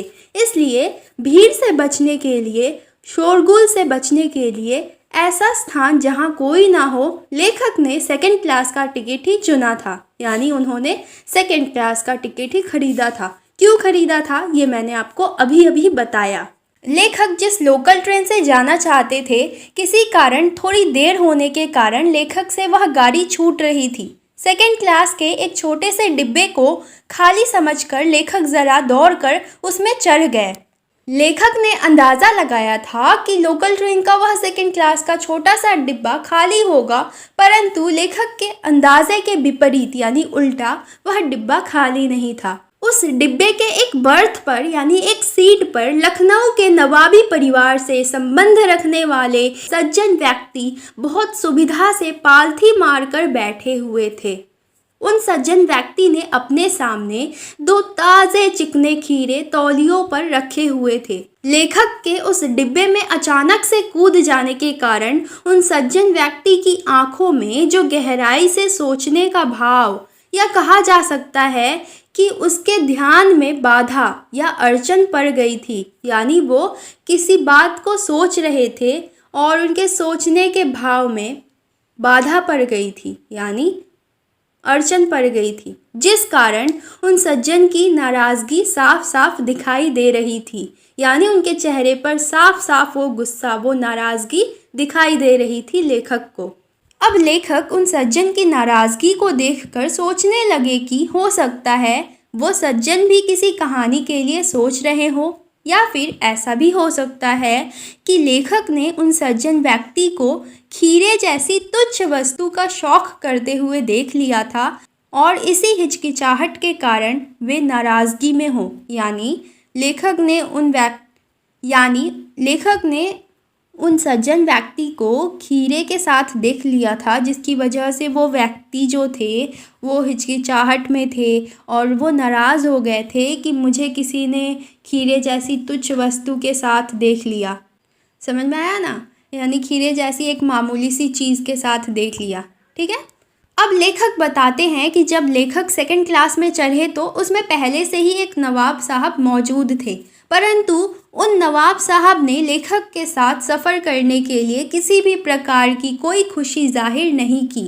यानी नवाब साहब लेखक को देखकर खुश नहीं थे। लेखक ने भी उन नवाब साहब के सामने की बर्थ पर यानी सीट पर बैठकर अपने आत्मसम्मान को बचाने के लिए नवाब साहब से आंखें चुरा ली। अर्थात लेखक भी बिना नवाब की ओर देखते हुए उनके सामने की सीट पर जाकर बैठ गए। लेखक बताते हैं कि उनकी पुरानी आदत है कि जब भी वो खाली बैठे होते हैं, अर्थात कोई काम नहीं कर रहे होते हैं, तब वो हमेशा ही कुछ न कुछ सोचते रहते हैं। और अभी भी वे उस सेकंड क्लास की बर्थ पर यानी सीट पर उस नवाब के सामने खाली ही बैठे थे, तो वे उस नवाब साहब के बारे में सोचने लगे। लेखक उस नवाब साहब के बारे में अंदाज़ा लगाने लगे कि उन नवाब साहब को किस तरह की परेशानी और हिचकिचाहट हो रही होगी। लेखक सोचने लगे कि हो सकता है कि नवाब साहब ने बिल्कुल अकेले यात्रा करने के अंदाज़े से और बचत करने के कारण से सेकंड क्लास का टिकट खरीद लिया होगा और अब उनको यह सहन नहीं हो रहा होगा कि शहर का कोई सफ़ेद कपड़े पहने हुए व्यक्ति उन्हें इस तरह बीच वाले दर्जे में यानी सेकंड क्लास में सफ़र करता देखे। कहने का मतलब यह है कि नवाब साहब हमेशा फर्स्ट क्लास में ही सफ़र करते थे और उन नवाब साहब को लेखक ने सेकंड क्लास के डिब्बे में सफ़र करते हुए देख लिया था। तो लेखक के अनुसार हो सकता है कि इस कारण उनको हिचकिचाहट हो रही हो। या फिर हो सकता है कि अकेले सफ़र में वक्त काटने के लिए उन नवाब साहब ने खीरे खरीदे होंगे और अब किसी सफ़ेद कपड़े पहने हुए व्यक्ति अर्थात लेखक के सामने खीरे कैसे खाएं यह सोचकर ही शायद उन्हें परेशानी हो रही हो। अब लेखक बताते हैं कि वे नवाब साहब के सामने वाली बर्थ पर यानी सीट पर आंखें झुकाए तो बैठे हुए थे, किंतु वे आंखों के कोनों से अर्थात तिरछी नज़रों से छुपकर नवाब साहब की ओर देख रहे थे। नवाब साहब कुछ देर तक तो गाड़ी की खिड़की से बाहर देखकर वर्तमान स्थिति पर यानी जो प्रेजेंट सिचुएशन था उस पर गौर कर रहे थे। अचानक से ही नवाब साहब ने लेखक को संबोधित करते हुए अपनी भाषा में नमस्कार करते हुए पूछा कि क्या लेखक भी खीरे खाना पसंद करेंगे। तो नवाब साहब के उस अचानक से हुए व्यवहार में बदलाव से लेखक ने यह जान लिया कि लेखक को यह पता चल गया कि वे नवाब साहब अपने आप के शिष्ट व्यवहार के अहंकार को बनाए रखने के लिए लेखक को भी साधारण लोगों की हरकत में अपने साथ ले लेना चाहते हैं। यानी जो नवाब साहब थे वो लेखक से ऐसा इसलिए पूछते हैं ताकि वो लेखक को भी एक साधारण लोगों की हरकत में ले सके। कहने का मतलब यह है कि उन नवाब साहब के खीरे के शौक़ को लेखक ने देख लिया था और खीरा एक साधारण वस्तु मानी जाती है, एक साधारण चीज़ मानी जाती है, जिस कारण नवाब साहब हिचकिचाने लगे थे और लेखक को लग रहा था कि इसी हिचकिचाहट को छुपाने के लिए और साधारण वस्तु, साधारण सी चीज़ का शौक़ रखने के कारण वे लेखक से खीरे खाने के बारे में पूछ रहे हैं। लेखक ने भी नवाब साहब को शुक्रिया करते हुए और सम्मान में किबला शब्द से सम्मानित करते हुए जवाब दिया कि वे ही अपने खीरे को खाने का शौक़ पूरा करें, यानी लेखक ने मना कर दिया। लेखक का जवाब सुनकर नवाब साहब ने एक पल खिड़की से बाहर देखकर स्थिति पर गौर किया और पूरे दृढ़ निश्चय से खीरों के नीचे रखा जो तौलिया था उनको झाड़ा और अपने सामने बिछा लिया। फिर अपनी सीट के नीचे रखा हुआ लोटा उठाया और दोनों खीरों को खिड़की से बाहर धोया और तौलियों से पोंछकर सुखा लिया। फिर अपनी जेब से एक चाकू निकाला। फिर उन्होंने दोनों खीरों के सिर काटे और उन्हें चाकू से गोद कर उनका झाग निकाला। यानी जब हम खीरे को काटते हैं ऊपर से तो उसको रब करके ऐसे झाग निकालते हैं ताकि उसका जो कड़वापन है वो थोड़ा निकल जाए, जिस तरह से हम भी खीरे खाने से पहले काटते हैं। ठीक है, यह सब करने के बाद फिर खीरों को बहुत सावधानी से छीलकर लंबाई में टुकड़े करते हुए यानी लंबा उसे काटते हुए बड़े तरीके से तौलियों पर सजाते गए। अब लेखक हम सभी पाठकों को यानी हम सभी रीडर्स को लखनऊ स्टेशन पर या किसी भी स्टेशन पर खीरा बेचने वाले लोगों के खीरे के इस्तेमाल का तरीका बताते हुए कहते हैं कि हम सभी लखनऊ स्टेशन पर खीरा बेचने वाले लोगों के खीरे के इस्तेमाल का तरीका तो जानते ही हैं, या फिर किसी भी स्टेशन पर जो खीरा बेचने वाले लोग होते हैं वो किस तरह से खीरे को काट कर उसको बेचते हैं, ये सभी लोग जानते ही हैं। वे अपने ग्राहकों के लिए जीरा मिला हुआ नमक और पीसी हुई लाल मिर्च को कागज़ आदि में विशेष प्रकार से लपेटकर ग्राहक के सामने प्रस्तुत कर देते हैं, यानी ग्राहक को दे देते हैं। नवाब साहब ने भी उसी तरह से बहुत ही तरीके से खीरे के लंबे लंबे टुकड़ों पर जीरा मिला हुआ नमक और लाल मिर्च की लाली बिखेर दी। यानी उन्होंने खीरे को काट कर उस पर जीरा मिला हुआ नमक छिड़का और फिर लाल मिर्च उस पर छिड़क दी। अब लेखक बताते हैं कि नवाब साहब की हर एक क्रिया प्रक्रिया यानी उनका हर एक एक्शन और उनके जबड़ों की कंपन यानी उनका जो मुंह था वो थोड़ा काँप रहा था, उनका जो मुंह का जबड़ा था वो थोड़ा काँप रहा था। इससे यह स्पष्ट था यानी इससे यह साफ था कि उन खीरों को काटने और उस पर जीरा मिला नमक और लाल मिर्च की लाली बिखेरने की सारी प्रक्रिया में उनका मुंह खीरे के स्वाद का स्वाद लेने की कल्पना मात्र से ही जल से भर गया था, यानी उनके मुंह में पानी आ गया था ये सब करते हुए। अर्थात जिस तरह जब हम अपने पसंदीदा खाने की चीज़ को देखते हैं तो हमारे मुंह में पानी आ जाता है, उसी तरह नवाब साहब के मुंह में भी खीरे को खाने के लिए उसे तैयार करते समय उनके मुंह में पानी भर आया था। अब लेखक अब लेखक आंखों के कोनों से अर्थात तिरछी नज़रों से नवाब साहब को यह सब कुछ करते हुए देखकर सोच रहे थे कि मियाँ बड़े आदमी बनते हैं, लेकिन लोगों की नज़रों से बच सकने के ख्याल में अपनी असलियत पर उतर आए हैं। अर्थात नवाब साहब ने सेकंड क्लास का टिकट ही इस ख्याल से खरीदा होगा ताकि कोई उनको खीरा खाते हुए न देख ले। लेकिन अब लेखक के सामने ही इस तरह खीरे को खाने के लिए तैयार करते समय अपना स्वाभाविक व्यवहार कर रहे हैं, यानी अब लेखक के सामने ही ये सब कुछ नवाब साहब कर रहे हैं। अब अपना काम कर लेने के बाद नवाब साहब ने फिर से एक बार लेखक की ओर देख लिया और फिर से उनसे एक बार खीरा खाने के लिए पूछ लिया और साथ ही साथ उन खीरों की खासियत बताते हुए उन्होंने कहा कि वो जो खीरे हैं वो लखनऊ के सबसे प्रिय खीरे हैं, यानी सबसे फेमस खीरे हैं।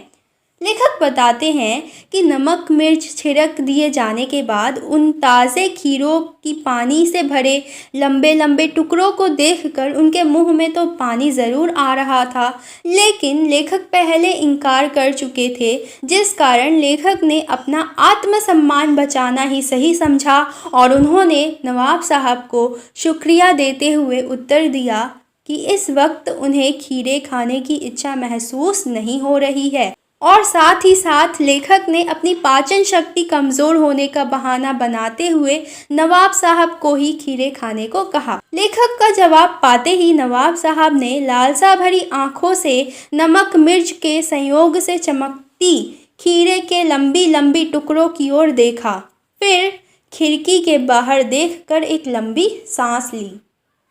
अब लेखक बताते हैं कि नवाब साहब ने खीरे के एक टुकड़े को उठाया और अपने होठों तक ले गए, फिर उस टुकड़े को सूंघा। उस खीरे के स्वाद की कल्पना की खुशी में नवाब साहब की पलकें बंद हो गई। अर्थात नवाब साहब केवल खीरे को सूंघकर उसके स्वाद का अंदाज़ा लगा रहे थे।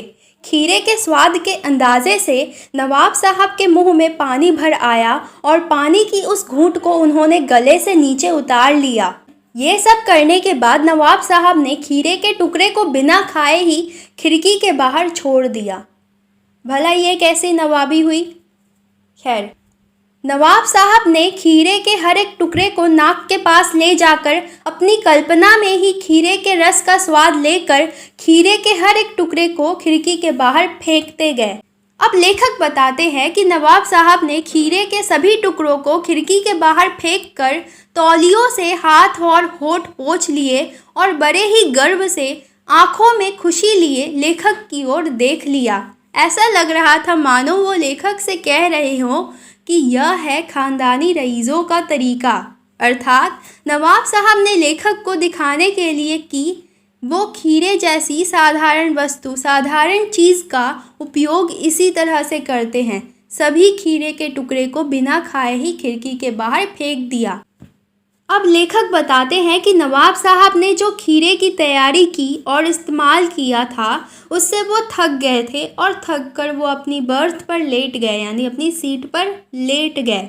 लेखक बताते हैं कि नवाब साहब के खीरे खाने के तरीके को देखकर लेखक ने ये बात तो मान लिया कि ये है ख़ानदानी शिष्टाचार, यानी ये है ख़ानदानी स्वच्छता या सफाई।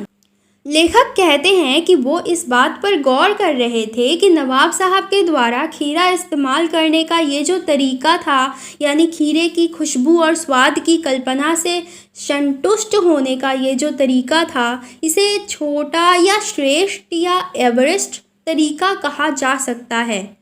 लेकिन ऐसे तरीके से क्या पेट की तृप्ति भी हो सकती है, यानी क्या किसी का पेट भी भर सकता है? अर्थात लेखक सोच रहे थे कि जिस तरह नवाब साहब ने खीरे का इस्तेमाल किया उससे केवल खीरे के स्वाद और खुशबू का अंदाज़ा लगाया जा सकता है, उससे पेट की भूख शांत नहीं हो सकती।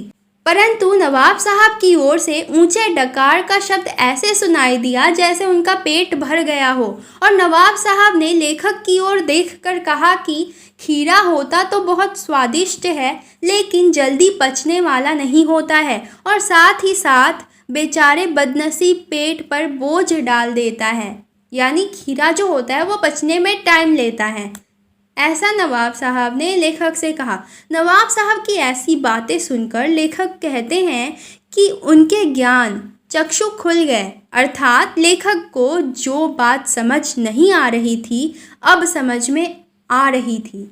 नवाब साहब की बात सुनकर लेखक ने मन ही मन कहा कि ये है नई कहानी के लेखक, क्योंकि लेखक के अनुसार अगर खीरे की सुगंध और स्वाद का केवल अंदाज़ा लगाकर पेट भर जाने का डकार आ सकता है, तो बिना विचार, बिना किसी घटना और पात्रों के यानी कैरेक्टर्स के लेखक के केवल इच्छा करने से ही नई कहानी क्यों नहीं बन सकती।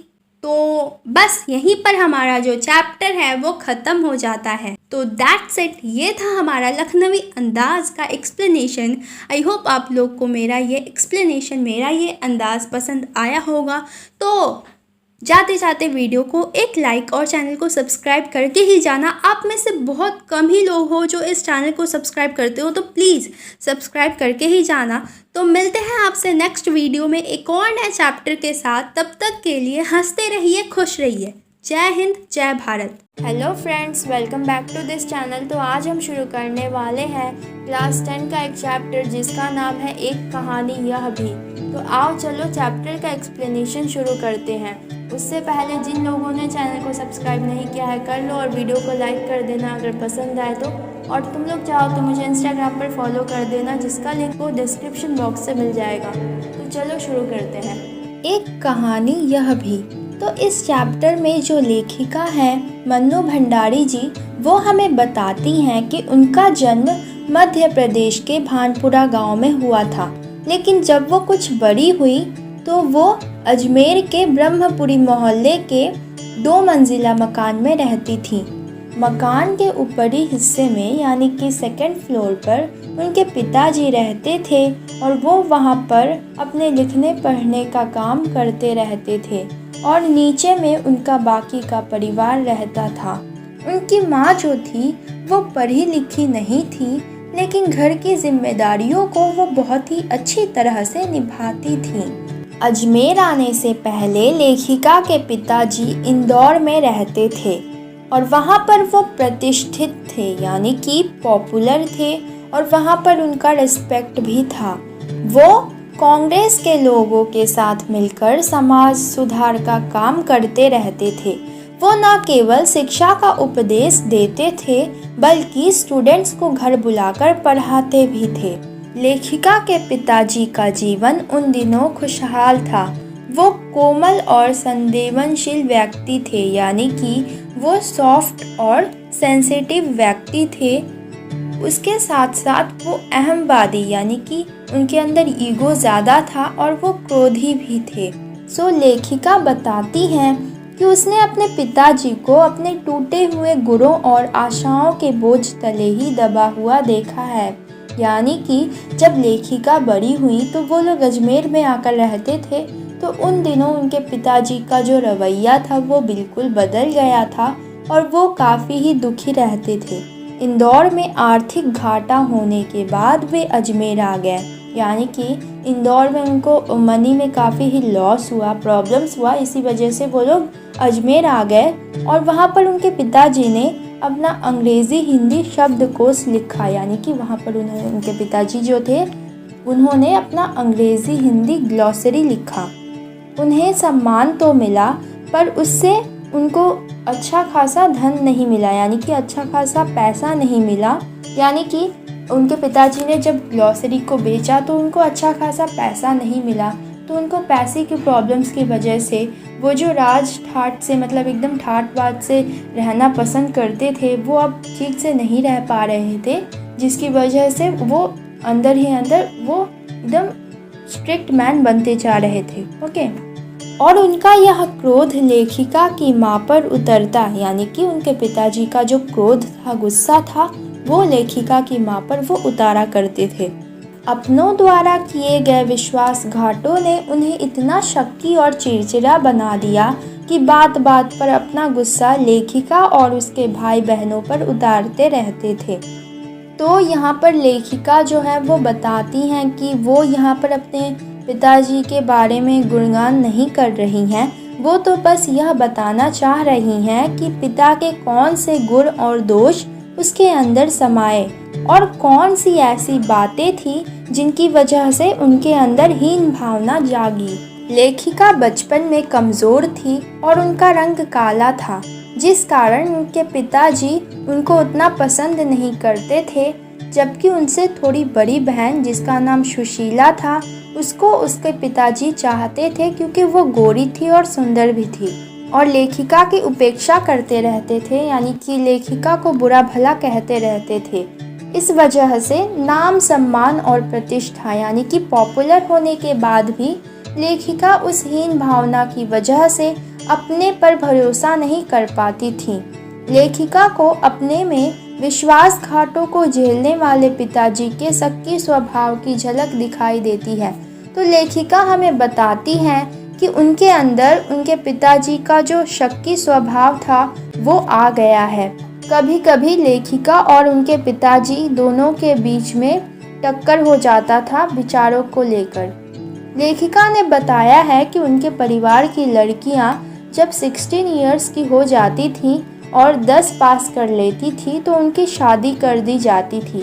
लेखिका की बहन सुशीला की भी इसी उम्र में शादी कर दी गई थी और उनके जो 2 भाई थे उनको पढ़ने के लिए बाहर भेज दिया गया था। तो जब लेखिका की बड़ी बहन सुशीला की शादी हो गई और उनके दोनों भाई पढ़ने के लिए बाहर चले गए, तो अब उनके पिताजी उनका ध्यान रखने लगे। उनके पिताजी जो थे वो हमेशा कहा करते थे कि लेखिका को रसोई घर से दूर रखा जाए, यानी कि किचन से दूर रखा जाए, क्योंकि उनके अनुसार किचन ही वो स्थान है जहाँ पर लड़कियों की इच्छाओं को मार दिया जाता है। यानी कि उनके कहने का मतलब यह है कि लड़कियों को छोटी ही उम्र में चूल्हा चौका धरा दिया जाता है, जिसकी वजह से वो अपनी इच्छाओं को पूरा नहीं कर पाती, वो अपने लाइफ में कुछ बड़ा नहीं कर पाती, अचीव नहीं कर पाती। तो इसलिए उनके पिताजी जो है वो लेखिका को किचन से दूर रखने को ही कहते थे। यदि वह उसमें काम करेगी तो उसकी प्रतिभा और क्षमता वहीं जलकर खाक हो जाएगी। लेखिका अपने घर पर होने वाली विभिन्न दलों की आपसी बहसों को सुनती थी। जब वह चाय नाश्ता लेकर जाती तो पिताजी बहस सुनने के लिए उसे वहीं बैठा लेते थे। लेखिका 1942 के आंदोलन में जब देशभक्तों के बलिदानों को सुनती थी तो उसका मन दुख से भर जाता था। लेखिका बताती हैं कि 10वीं कक्षा तक यानी कि 10th क्लास तक वो जो बहसें सुनती थी वो उनकी समझ से बाहर था, यानी कि उनको कुछ समझ में नहीं आता था, फिर भी वो सुनती रहती थी। और जिस स्कूल से उन्होंने किताबें पढ़ने का शुरुआत की वही अब कॉलेज बन गया था। और 10वीं पास करके जब लेखिका कॉलेज में आई तो उनकी मुलाकात हिंदी की प्राध्यापिका शीला अग्रवाल से हुई।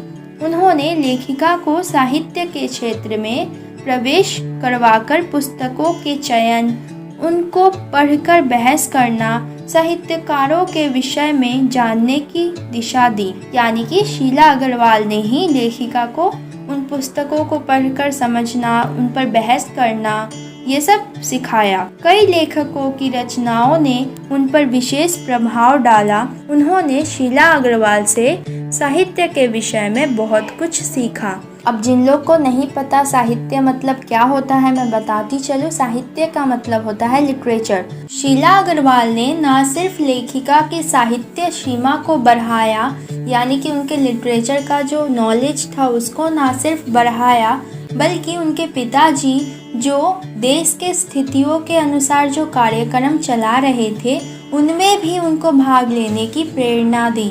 1946-47 के दौरान बहुत तरह के विद्रोहों में युवाओं का जोश भी उमड़ा हुआ था। जोश की उस लहर में लेखिका भी शामिल हुई, जिस कारण उनके घर में उसे लेकर वातावरण गर्म हो जाता था। उन्हें केवल घर में होने वाली गतिविधियों में ही शामिल होने की परमिशंस थी। पिताजी का दिन भर लड़कों के साथ नारे लगाती, हड़तालें करती यह लड़की बुरी लग रही थी। लेखिका का कहना है कि जब खून में जोश होता है तब सभी बंधन, सभी डर समाप्त हो जाते हैं, खत्म हो जाते हैं। इस कारण उस टाइम से ही लेखिका और उनके पिताजी की उतनी बनती नहीं थी, जब तक कि लेखिका की शादी राजेंद्र यादव से नहीं हो गई। लेखिका के पिताजी यश प्राप्ति को महत्व देते थे। उनका सिद्धांत था कि मनुष्य को अपना एक विशेष स्थान बनाकर जीना चाहिए, यानी कि एक स्टैंडर्ड बनाकर जीना चाहिए। समाज में नाम और सम्मान होना चाहिए। तो एक बार क्या होता है कि लेखिका की जो कॉलेज की प्रिंसिपल थी वो उसके प्रति कार्यवाही करती हैं और उस विषय में एक पत्र लिखती हैं। तो उस पत्र को पढ़कर उनके पिताजी जो थे वो बहुत ज़्यादा ही गुस्से हो जाते हैं और बोलते हैं कि यह लड़की हमारी सारी मान मर्यादा समाप्त करवाएगी। और भी बच्चे थे, किसी ने ऐसा नहीं किया। पिताजी गुस्से में होकर उसके कॉलेज में जाते हैं, लेकिन लौटते वक्त वो खुश हो जाते हैं। तो इसका कारण यह था कि कॉलेज की सभी लड़कियां केवल 3 लड़कियों के संकेत पर अपनी कॉलेज की कक्षाएं छोड़ देती थीं, यानी कि अपना क्लास छोड़ देती थी आंदोलन में भाग लेने के लिए। और उन 3 लड़कियों में से एक लेखिका भी थी। उनके कारण कॉलेज चलाना मुश्किल हो रहा था। यह सब सुनकर लेखिका के पिता को अपने आप पर गर्व हो रहा था। पूरे देश में इसी प्रकार का वातावरण बना हुआ था, यानी कि पूरे देश में आंदोलन चल रहा था, सभी लोग आंदोलन में भाग ले रहे थे। पिताजी के मुंह से अपनी प्रशंसा सुनकर लेखिका को थोड़ा आश्चर्य हुआ, यानी कि वो थोड़ी सरप्राइज हो गई, चौंक गई। लेखिका ने उस घटना का उल्लेख किया है जब आज़ाद हिंद फौज के मुकदमों के सिलसिले में स्कूल, कॉलेज, दुकानों को बंद करने की घोषणा की गई थी और बहुत सी दुकानों को ज़बरदस्ती बंद करवाया गया था। सभी विद्यार्थी शाम को मुख्य चौक पर एकत्र हुए, यानी कि सभी स्टूडेंट्स मुख्य चौक पर जमा हुए और वहां जमकर भाषणबाजी की। दूसरी तरफ लेखिका के पिताजी के एक दोस्त ने लेखिका के खिलाफ पिताजी के कान भर दिए कि लेखिका का लड़कों के साथ नारेबाजी करना, हड़ताल आदि करते घूमना सही नहीं है। उसके जाने के बाद, यानी कि उनके पिताजी के दोस्त के जाने के बाद, पिताजी जो है वो गुस्से से लाल हो जाते हैं और वो सोच लेते हैं कि अब से वो लेखिका को घर से निकलने नहीं देंगे। लेखिका जो है वो अपने पिताजी के गुस्से को जानती थी और जब वो घर आई तो उनके पिताजी के पास उनके दोस्त, यानी कि उनके पिताजी के दोस्त और अजमेर के सम्मान्य डॉक्टर अम्बालाल जी बैठे थे और वो लेखिका की तारीफ कर रहे थे। साथ ही वो पिताजी को बधाई देते हुए यह बता रहे थे कि उन्होंने लेखिका का भाषण न सुनकर बहुत कुछ खो दिया है। तो ये सब बातें सुनकर उनके पिताजी का जो क्रोध होता है, गुस्सा होता है, वो शांत हो जाता है और उनका चेहरा गर्व से चमकने लगता है। लेखिका आज भी जब उस प्रसंग के विषय में सोचती हैं तो उन्हें डॉक्टर साहब का प्यार और बड़प्पन नज़र आता है कि उन्होंने उस छोटी बच्ची की इतनी प्रशंसा की थी। यानी कि लेखिका आज भी जब उस बारे में सोचती हैं तो उन्हें डॉक्टर साहब का प्यार और बड़प्पन नज़र आता है कि उन्होंने उस छोटी बच्ची की इतनी तारीफ की थी। लेखिका ये भी कहती हैं कि ये भी हो सकता है कि 50 साल पहले इतनी भीड़ में, ऐसी परिस्थितियों में चौक पर खड़ी होकर किसी लड़की ने पहली बार बोला होगा, इसलिए जो अम्बालाल जी थे उन्होंने उसकी इतनी तारीफ की थी। फिर लेखिका बताती हैं कि उनके पिताजी समाज में अपना एक अच्छा इमेज बनाने के साथ साथ अपना एक विशेष स्थान भी बनाए रखना चाहते थे, यानी कि अपना एक अच्छा पोजीशन भी बनाए रखना चाहते थे। फिर लेखिका कहती हैं कि शायद पिताजी को यह भी पता था कि ये दोनों रास्ते एक दूसरे से बिल्कुल अलग हैं, यानी कि समाज में अपना एक अच्छा इमेज बनाना और फिर एक अच्छा पोजीशन बनाना, ये दोनों मुमकिन नहीं है। फिर लेखिका बताती हैं कि 1947 में शीला अग्रवाल को कॉलेज वालों ने यह कहते हुए नोटिस दे दिया कि वे लड़कियों को भड़काने और अनुशासन को भंग करने का काम कर रही हैं, यानी कि उनको कॉलेज से निकाल दिया। ये सब कहकर उन्होंने तीसरे वर्ष यानी कि 3rd ईयर की कक्षाएं भी बंद कर दी ताकि लेखिका और उनके साथ की 1-2 लड़कियां उनमें पार्ट ना ले सकें। कॉलेज से बाहर रहकर भी उन्होंने ऐसा बखेरा किया कि कक्षाएं फिर से शुरू हो गई, यानी कि फिर से क्लासेस चलने लगी। 15 अगस्त 1947 की जीत एक लंबी प्रतीक्षा के बाद की जीत थी। इस जीत के आगे उनकी जीत कुछ भी नहीं थी। यानी यहाँ पर जो लेखिका है वो कहती हैं कि 15 अगस्त 1947 की जो जीत थी, यानी कि उस दिन जो भारत आज़ाद हुआ था, उस जीत के आगे उनकी जो जीत थी, यानी कि वो कॉलेज में उनको फिर से ले लिया गया, उनकी क्लासेस चलने लगी, वो जीत बहुत छोटी थी। यानी कि देश की आज़ादी की जीत के सामने उनकी जीत बहुत छोटी थी। और इसी के साथ हमारी जो कहानी है वो ख़त्म हो जाती है। आई होप आप लोगों को समझ में आया होगा।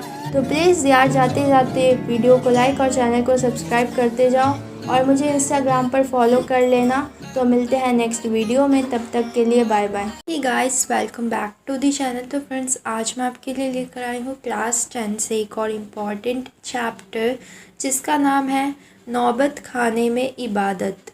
और इस चैप्टर के जो लेखक है, जो राइटर है, उनका नाम है यतीन्द्र मिश्र। तो फ्रेंड्स, चलिए इस चैप्टर को शुरू करते हैं। अमराउद्दीन उर्फ बिस्मिल्लाह खां का जन्म बिहार में डुमरांव के एक संगीत प्रेमी परिवार में हुआ। इनके बड़े भाई का नाम शमसुद्दीन था, जो उम्र में इनसे 3 साल बड़े थे। इनके परदादा उस्ताद सलार हुसैन खां डुमरांव के निवासी थे। इनके पिता का नाम पैगंबर खां था और माँ का नाम मिठन था। 5-6 वर्ष होने पर वे डुमरांव छोड़कर अपने ननिहाल काशी आ गए। वहाँ उनके मामा सादिक हुसैन और अली बख्श रहते थे और वहाँ उनके नाना भी रहते थे, जो कि एक जाने माने शहनाई वादक थे। वे लोग बालाजी के मंदिर की डयोढ़ी पर शहनाई बजाकर अपनी दिनचर्या का आरंभ करते थे। डयोढ़ी यानी कि जो गेट के पास में कुछ ज़मीन होती है उसे कहते हैं, यानी कि गेट हाउस हम बोल सकते हैं। वहीं पर वो लोग शहनाई बजाकर अपने डेली रूटीन को शुरू करते थे। वे अलग अलग रियासतों के दरबार में बजाने का काम करते थे। ननिहाल में 14 साल की उम्र से ही बिस्मिल्लाह खां ने बालाजी के मंदिर में रियाज करना शुरू कर दिया। उन्होंने वहां जाने का एक ऐसा रास्ता चुना जहां उन्हें रसूलन और बतूलन बाई की गीत सुनाई देती थी, जिससे उन्हें खुशी मिलती। यानी कि वो एक ऐसे रास्ते से जाते थे जहां पर रसूलन और बतूलन बाई की गीत यानी कि गाना सुनाई देता था उन्हें, और उससे उन्हें बहुत ही ज़्यादा खुशी मिलती थी। अपने साक्षात्कारों में भी, यानी कि अपने इंटरव्यूज़ वगैरह में भी बिस्मिल्लाह खां ने स्वीकार किया, उन्होंने माना, हमें बताया कि बचपन में इन लोगों ने यानी कि रसूलन बाई और बतूलन बाई ने इनका संगीत के प्रति प्रेम पैदा करने में भूमिका निभाई, यानी कि इम्पॉर्टेंट रोल निभाया। भले ही वैदिक इतिहास में शहनाई का जिक्र ना मिलता हो, यानी कि हिस्ट्री में शहनाई का जिक्र ना मिलता हो, परंतु मंगल कार्यों में इसका उपयोग प्रतिष्ठित करता है, अर्थात यह मंगल ध्वनि का संपूरक है।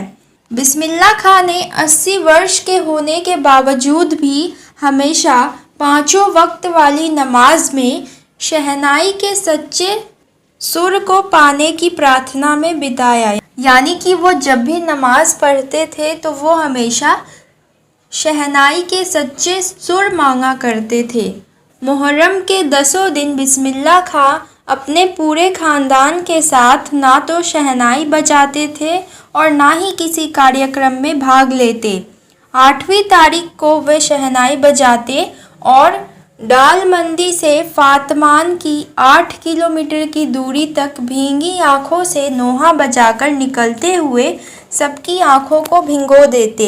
यानी कि 8वीं तारीख को शहनाई बजाते हुए वो डालमंदी, जो कि एक जगह है, और फातमान, इन दोनों के बीच यानी कि 8 किलोमीटर की दूरी है, तो वो बजाते हुए, नोहा बजाकर निकलते हुए जाते थे अपनी भींगी आँखों से, यानी कि उनकी आँखों में आंसू होते थे और उनकी शहनाई को जो कोई भी सुनता उसकी आंखों में भी आंसू आ जाते थे। फुर्सत के समय यानी कि खाली समय में वे उस्ताद और अब्बा जान को कम याद करते थे और वो अपनी पसंद की सुलोचना, गीता बाली जैसी अभिनेत्रियों की देखी हुई फिल्मों को याद करते थे।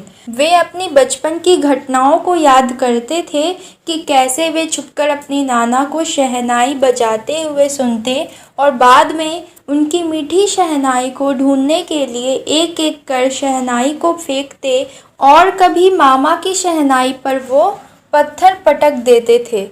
बचपन के समय वो फिल्मों के बड़े शौकीन थे। उस समय 3rd क्लास की टिकट 6 पैसे का मिला करती थी, जिसे पूरा करने के लिए वे 2 पैसे मामा से, 2 पैसे मौसी से और 2 पैसे नाना से लेते थे। फिर बाद में घंटों लाइन में लगकर टिकट खरीदते थे। बाद में वे अपनी मनपसंद अभिनेत्री सुलोचना की फिल्मों को देखने के लिए वे बालाजी मंदिर पर शहनाई बजाकर कमाई करते थे। वो सुलोचना की कोई भी फिल्म नहीं छोड़ते थे और कुलसुम की देसी घी वाली दुकान पर कचौड़ी खाना भी वो कभी नहीं भूलते थे। काशी के संगीत आयोजन में वे अवश्य भाग लेते। यह आयोजन कई वर्षों से यानी कि कई सालों से संकट मोचन मंदिर में हनुमान जयंती के अवसर पर हो रहा था, जिसमें शास्त्रीय और उपशास्त्रीय गायन वादन की सभा होती थी। बिस्मिल्ला खां जब काशी के बाहर भी रहते तब भी वो विश्वनाथ और बालाजी मंदिर की तरफ मुँह करके बैठते और अपनी शहनाई भी उस तरफ घुमा दिया करते। गंगा, काशी और शहनाई उनका जीवन था। काशी का स्थान सदा से ही विशिष्ट रहा। यह संस्कृति की पाठशाला है। बिस्मिल्ला खां के शहनाई के धुनों की दुनिया दीवानी हो जाती थी। सन 2000 के बाद पक्का महाल से मलाई बर्फ़ी वाले जो है वो चले जाते हैं। देसी घी और कचौड़ी जलेबी में पहले जैसा स्वाद न होने के कारण उन्हें इसकी कमी खलती। वे नए गायकों और वादकों में घटती आस्था और रियाज़ों का महत्व के प्रति चिंतित थे। यानी कि जो नए गायक और वादक थे उनमें कम डिवोशन था अपने संगीत के प्रति और वो कम प्रैक्टिस किया करते थे। तो इसको लेकर जो बिस्मिल्ला खां है वो बहुत ही ज़्यादा चिंतित रहते थे। बिस्मिल्ला खां हमेशा से 2 कौमों की एकता और भाईचारे के साथ रहने की प्रेरणा देते रहे। यानी कि वो 2 धर्मों को एक साथ रहने की प्रेरणा देते रहे। 90 वर्ष की उम्र में यानी कि 90 इयर्स की उम्र में 21 अगस्त 2006 को उन्होंने दुनिया से विदा लिया। यानी कि वो इस दुनिया को छोड़कर चले गए। वे भारत रत्न, अनेकों विश्वविद्यालय की मादक उपाधियाँ यानी कि बहुत सारे विश्वविद्यालय से उन्हें प्राइजेस मिले थे और संगीत नाटक अकादमी पुरस्कार और पद्मा विभूषण जैसे पुरस्कारों से जाने नहीं जाएंगे, बल्कि अपने अजेय संगीत यात्रा के नायक के रूप में पहचाने जाएंगे। Hello everyone, welcome back to the channel. तो आज मैं आपके लिए लेकर आई हूँ क्लास 10 से एक और इम्पॉर्टेंट चैप्टर जिसका नाम है संस्कृति। तो संस्कृति नाम का ये जो हमारा चैप्टर है इसमें लेखक ने सभ्यता और संस्कृति के बीच में जो डिफरेंस होता है, जो अंतर होता है, वही बताया है। साथ ही यह बताने की कोशिश किया है कि आज बहुत से व्यक्तियों को ना तो सभ्यता का पता है और ना ही संस्कृति का, किंतु वे संस्कृति के नाम पर समाज वालों को उल्लू बना रहे हैं, यानी कि समाज में भ्रम फैला रहे हैं। लेखक को संस्कृति का बंटवारा करने वालों पर आश्चर्य होता है। जो मनुष्य के लिए कल्याणकारी नहीं है वह ना सभ्यता है और ना संस्कृति। तो अब तुम लोग पूरा का पूरा कंफ्यूज हो गए होंगे कि सभ्यता और संस्कृति का मतलब क्या है। तो चैप्टर को शुरू करने से पहले मेरे प्यारे भाइयों और बहनों, मैं आपको सभ्यता और संस्कृति का मतलब बताती चलूँ, उसके बाद हम लोग चैप्टर को शुरू करेंगे। और ऊपर मैंने जो आपको पढ़ाया ये चैप्टर का एक ब्रीफ सा इंट्रोडक्शन था। तो चलो सभ्यता और संस्कृति का मीनिंग देख लेते हैं।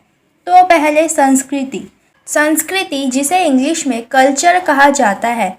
संस्कृति एक ऐसा पर्यावरण है यानी कि एक ऐसा इन्वायरमेंट है जिसमें रहकर व्यक्ति एक सामाजिक प्राणी बनता है, यानी कि एक समाज में रहने वाला प्राणी बनता है और प्राकृतिक पर्यावरण को अपने अनुकूल बनाने की क्षमता अर्जित करता है, यानी कि जो नेचुरल एनवायरनमेंट है उसको अपने हिसाब से बनाने की उसके अंदर क्षमता यानी कि कैपेबिलिटी आ जाती है। इसे संस्कृति कहते हैं। आ जाती है कहने का मतलब है वो खुद के अंदर वो कैपेबिलिटी लाता है कि वो अपने आसपास के इन्वायरमेंट को, अपने प्राकृतिक इन्वायरमेंट को अपने अनुसार बना सके। इसे संस्कृति कहते हैं। सभ्यता का मतलब देख लेते हैं। सभ्यता, जिसे इंग्लिश में सिविलाइजेशन कहते हैं। सभ्यता व्यक्तिगत और सामाजिक जीवन की वह अवस्था है जिसमें लोगों का आचार व्यवहार बहुत सुधर कर अच्छा हो चुका हो, यानी कि लोगों का जो व्यवहार है और उनका जो रहने का तरीका है वो सुधर जाता है, यानी कि लोग सिविलाइज हो जाते हैं, उसे सभ्यता कहते हैं। तो मेरे प्यारे भाइयों और बहनों, मैं उम्मीद करती हूँ कि आप लोगों को संस्कृति और सभ्यता का मीनिंग अच्छे से समझ में आ गया होगा, और अगर नहीं आया तो एक बार फिर से सुन लो, आपको समझ में आ जाएगा। तो चलिए चैप्टर का एक्सप्लेनेशन शुरू करते हैं। और हमारे लेखक, मैंने तो आपको लेखक का नाम ही नहीं बताया, तो सबसे पहले मैं आपको लेखक का नाम बताती चलूँ। इस चैप्टर के लेखक का नाम है भदंत आनंद कौशल्यायन। भदंत आनंद कौशल्यायन, याद रखना, भदंत आनंद कौशल्यायन। सभ्यता और संस्कृति दो ऐसे शब्द हैं जिनका उपयोग सबसे ज़्यादा होता है और जो सबसे कम समझे जाते हैं।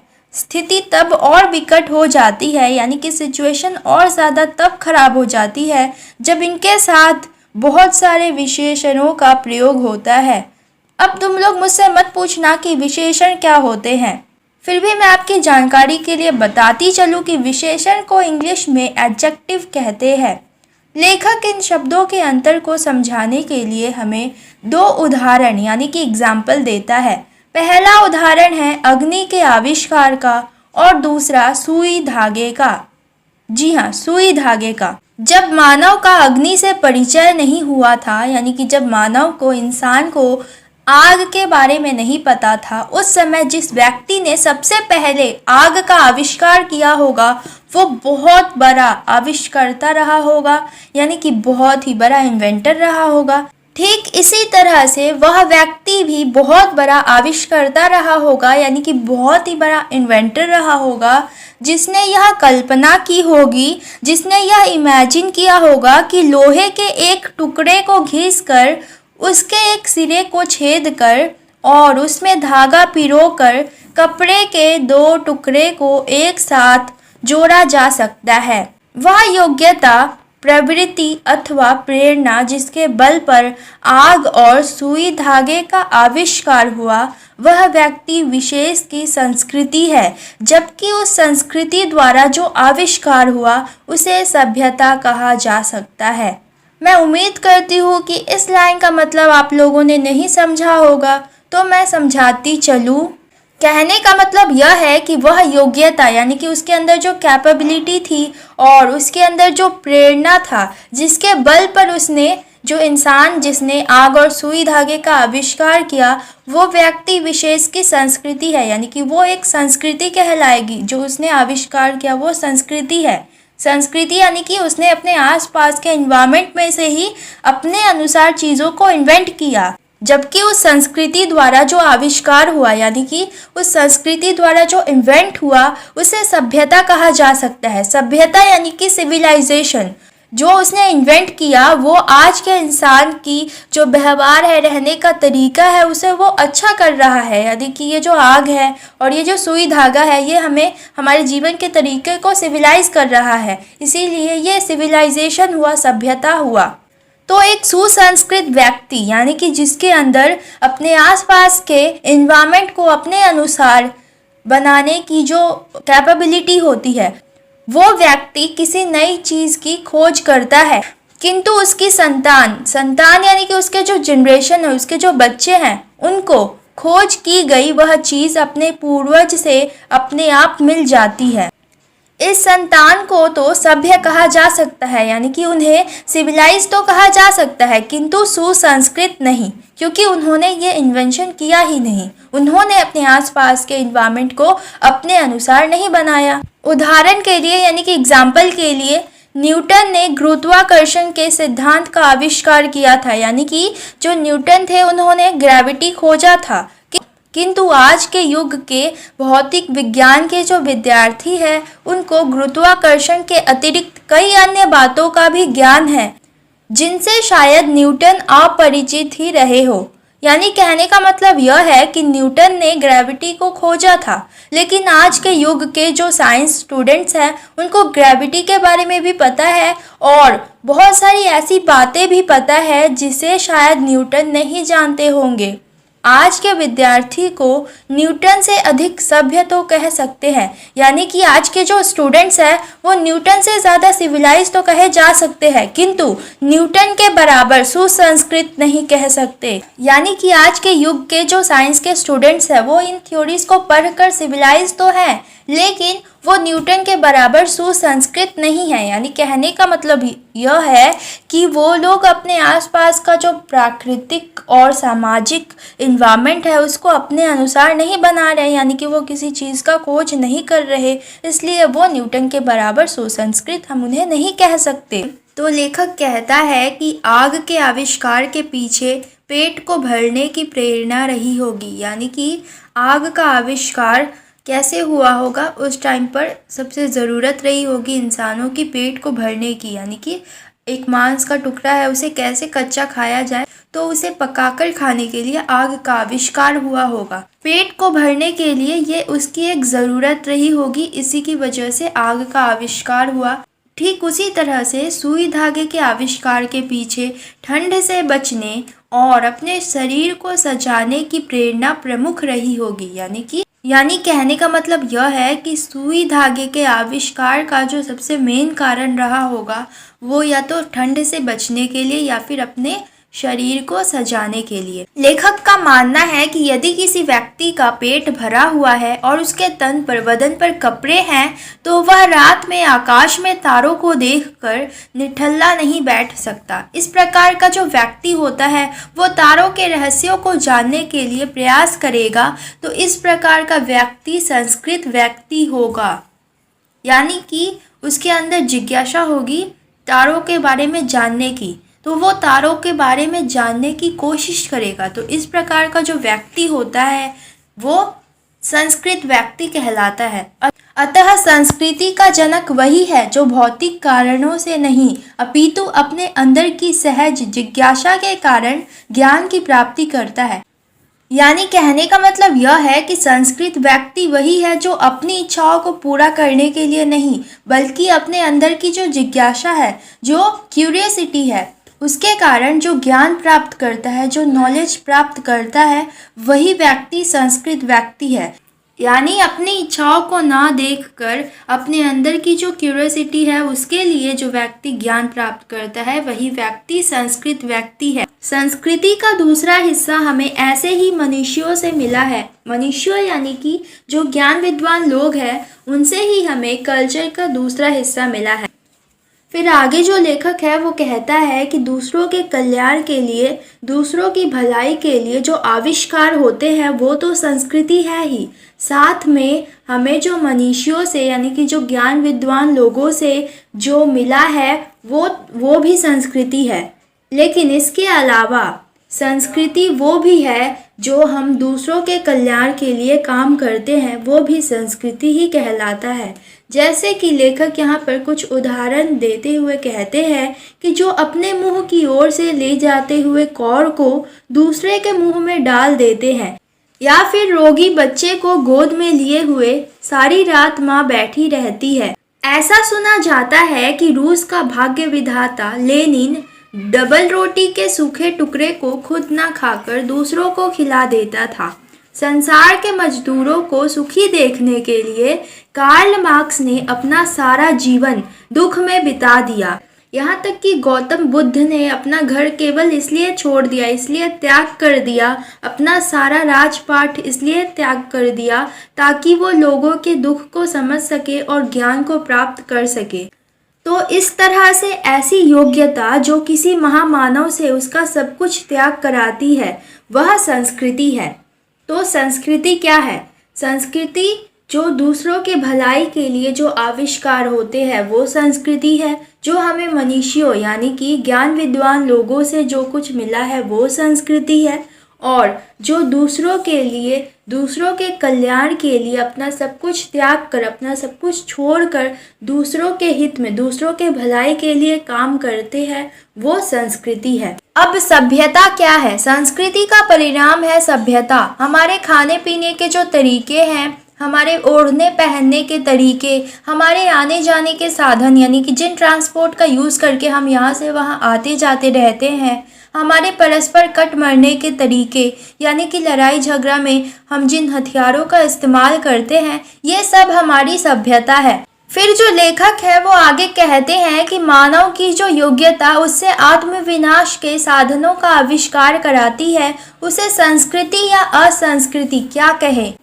यानी कहने का मतलब यह है कि जो आविष्कार होता है वो ज़रूरी नहीं कि वो इंसानों के भलाई के लिए हो। उसी आविष्कार को कोई दूसरा किसी के विनाश के लिए भी यूज़ कर सकता है।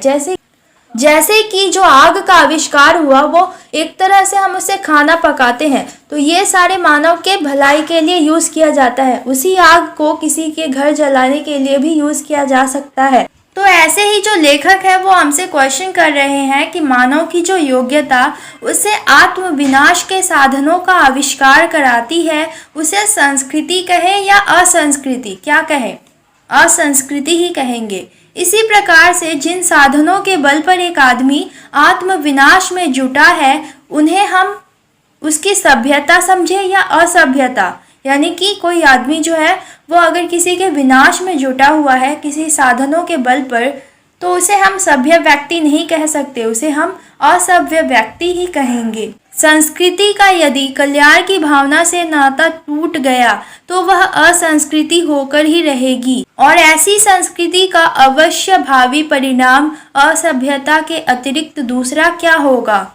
यानी कि यदि कोई काम मानव के भलाई के लिए नहीं हो रहा है तो वो असंस्कृति है, और ऐसी संस्कृति का परिणाम जो है वो असभ्यता ही होगा। यानी कि असंस्कृति का परिणाम असभ्यता ही होगा। फिर जो लेखक है वो कहता है कि इसलिए मानव संस्कृति एक अविभाज्य वस्तु है, यानी कि जिसके टुकड़े नहीं किए जा सकते, और उसमें जितना अंश कल्याण का है, जितना पार्ट भलाई का है, वह अकल्याण की अपेक्षा श्रेष्ठ ही नहीं स्थायी भी है। संस्कृति है मानव संस्कृति, उसमें जितना अंश, जितना पार्ट भलाई का है वो अकल्याण की अपेक्षा में बहुत ही श्रेष्ठ है, ज़्यादा है और स्थायी भी है।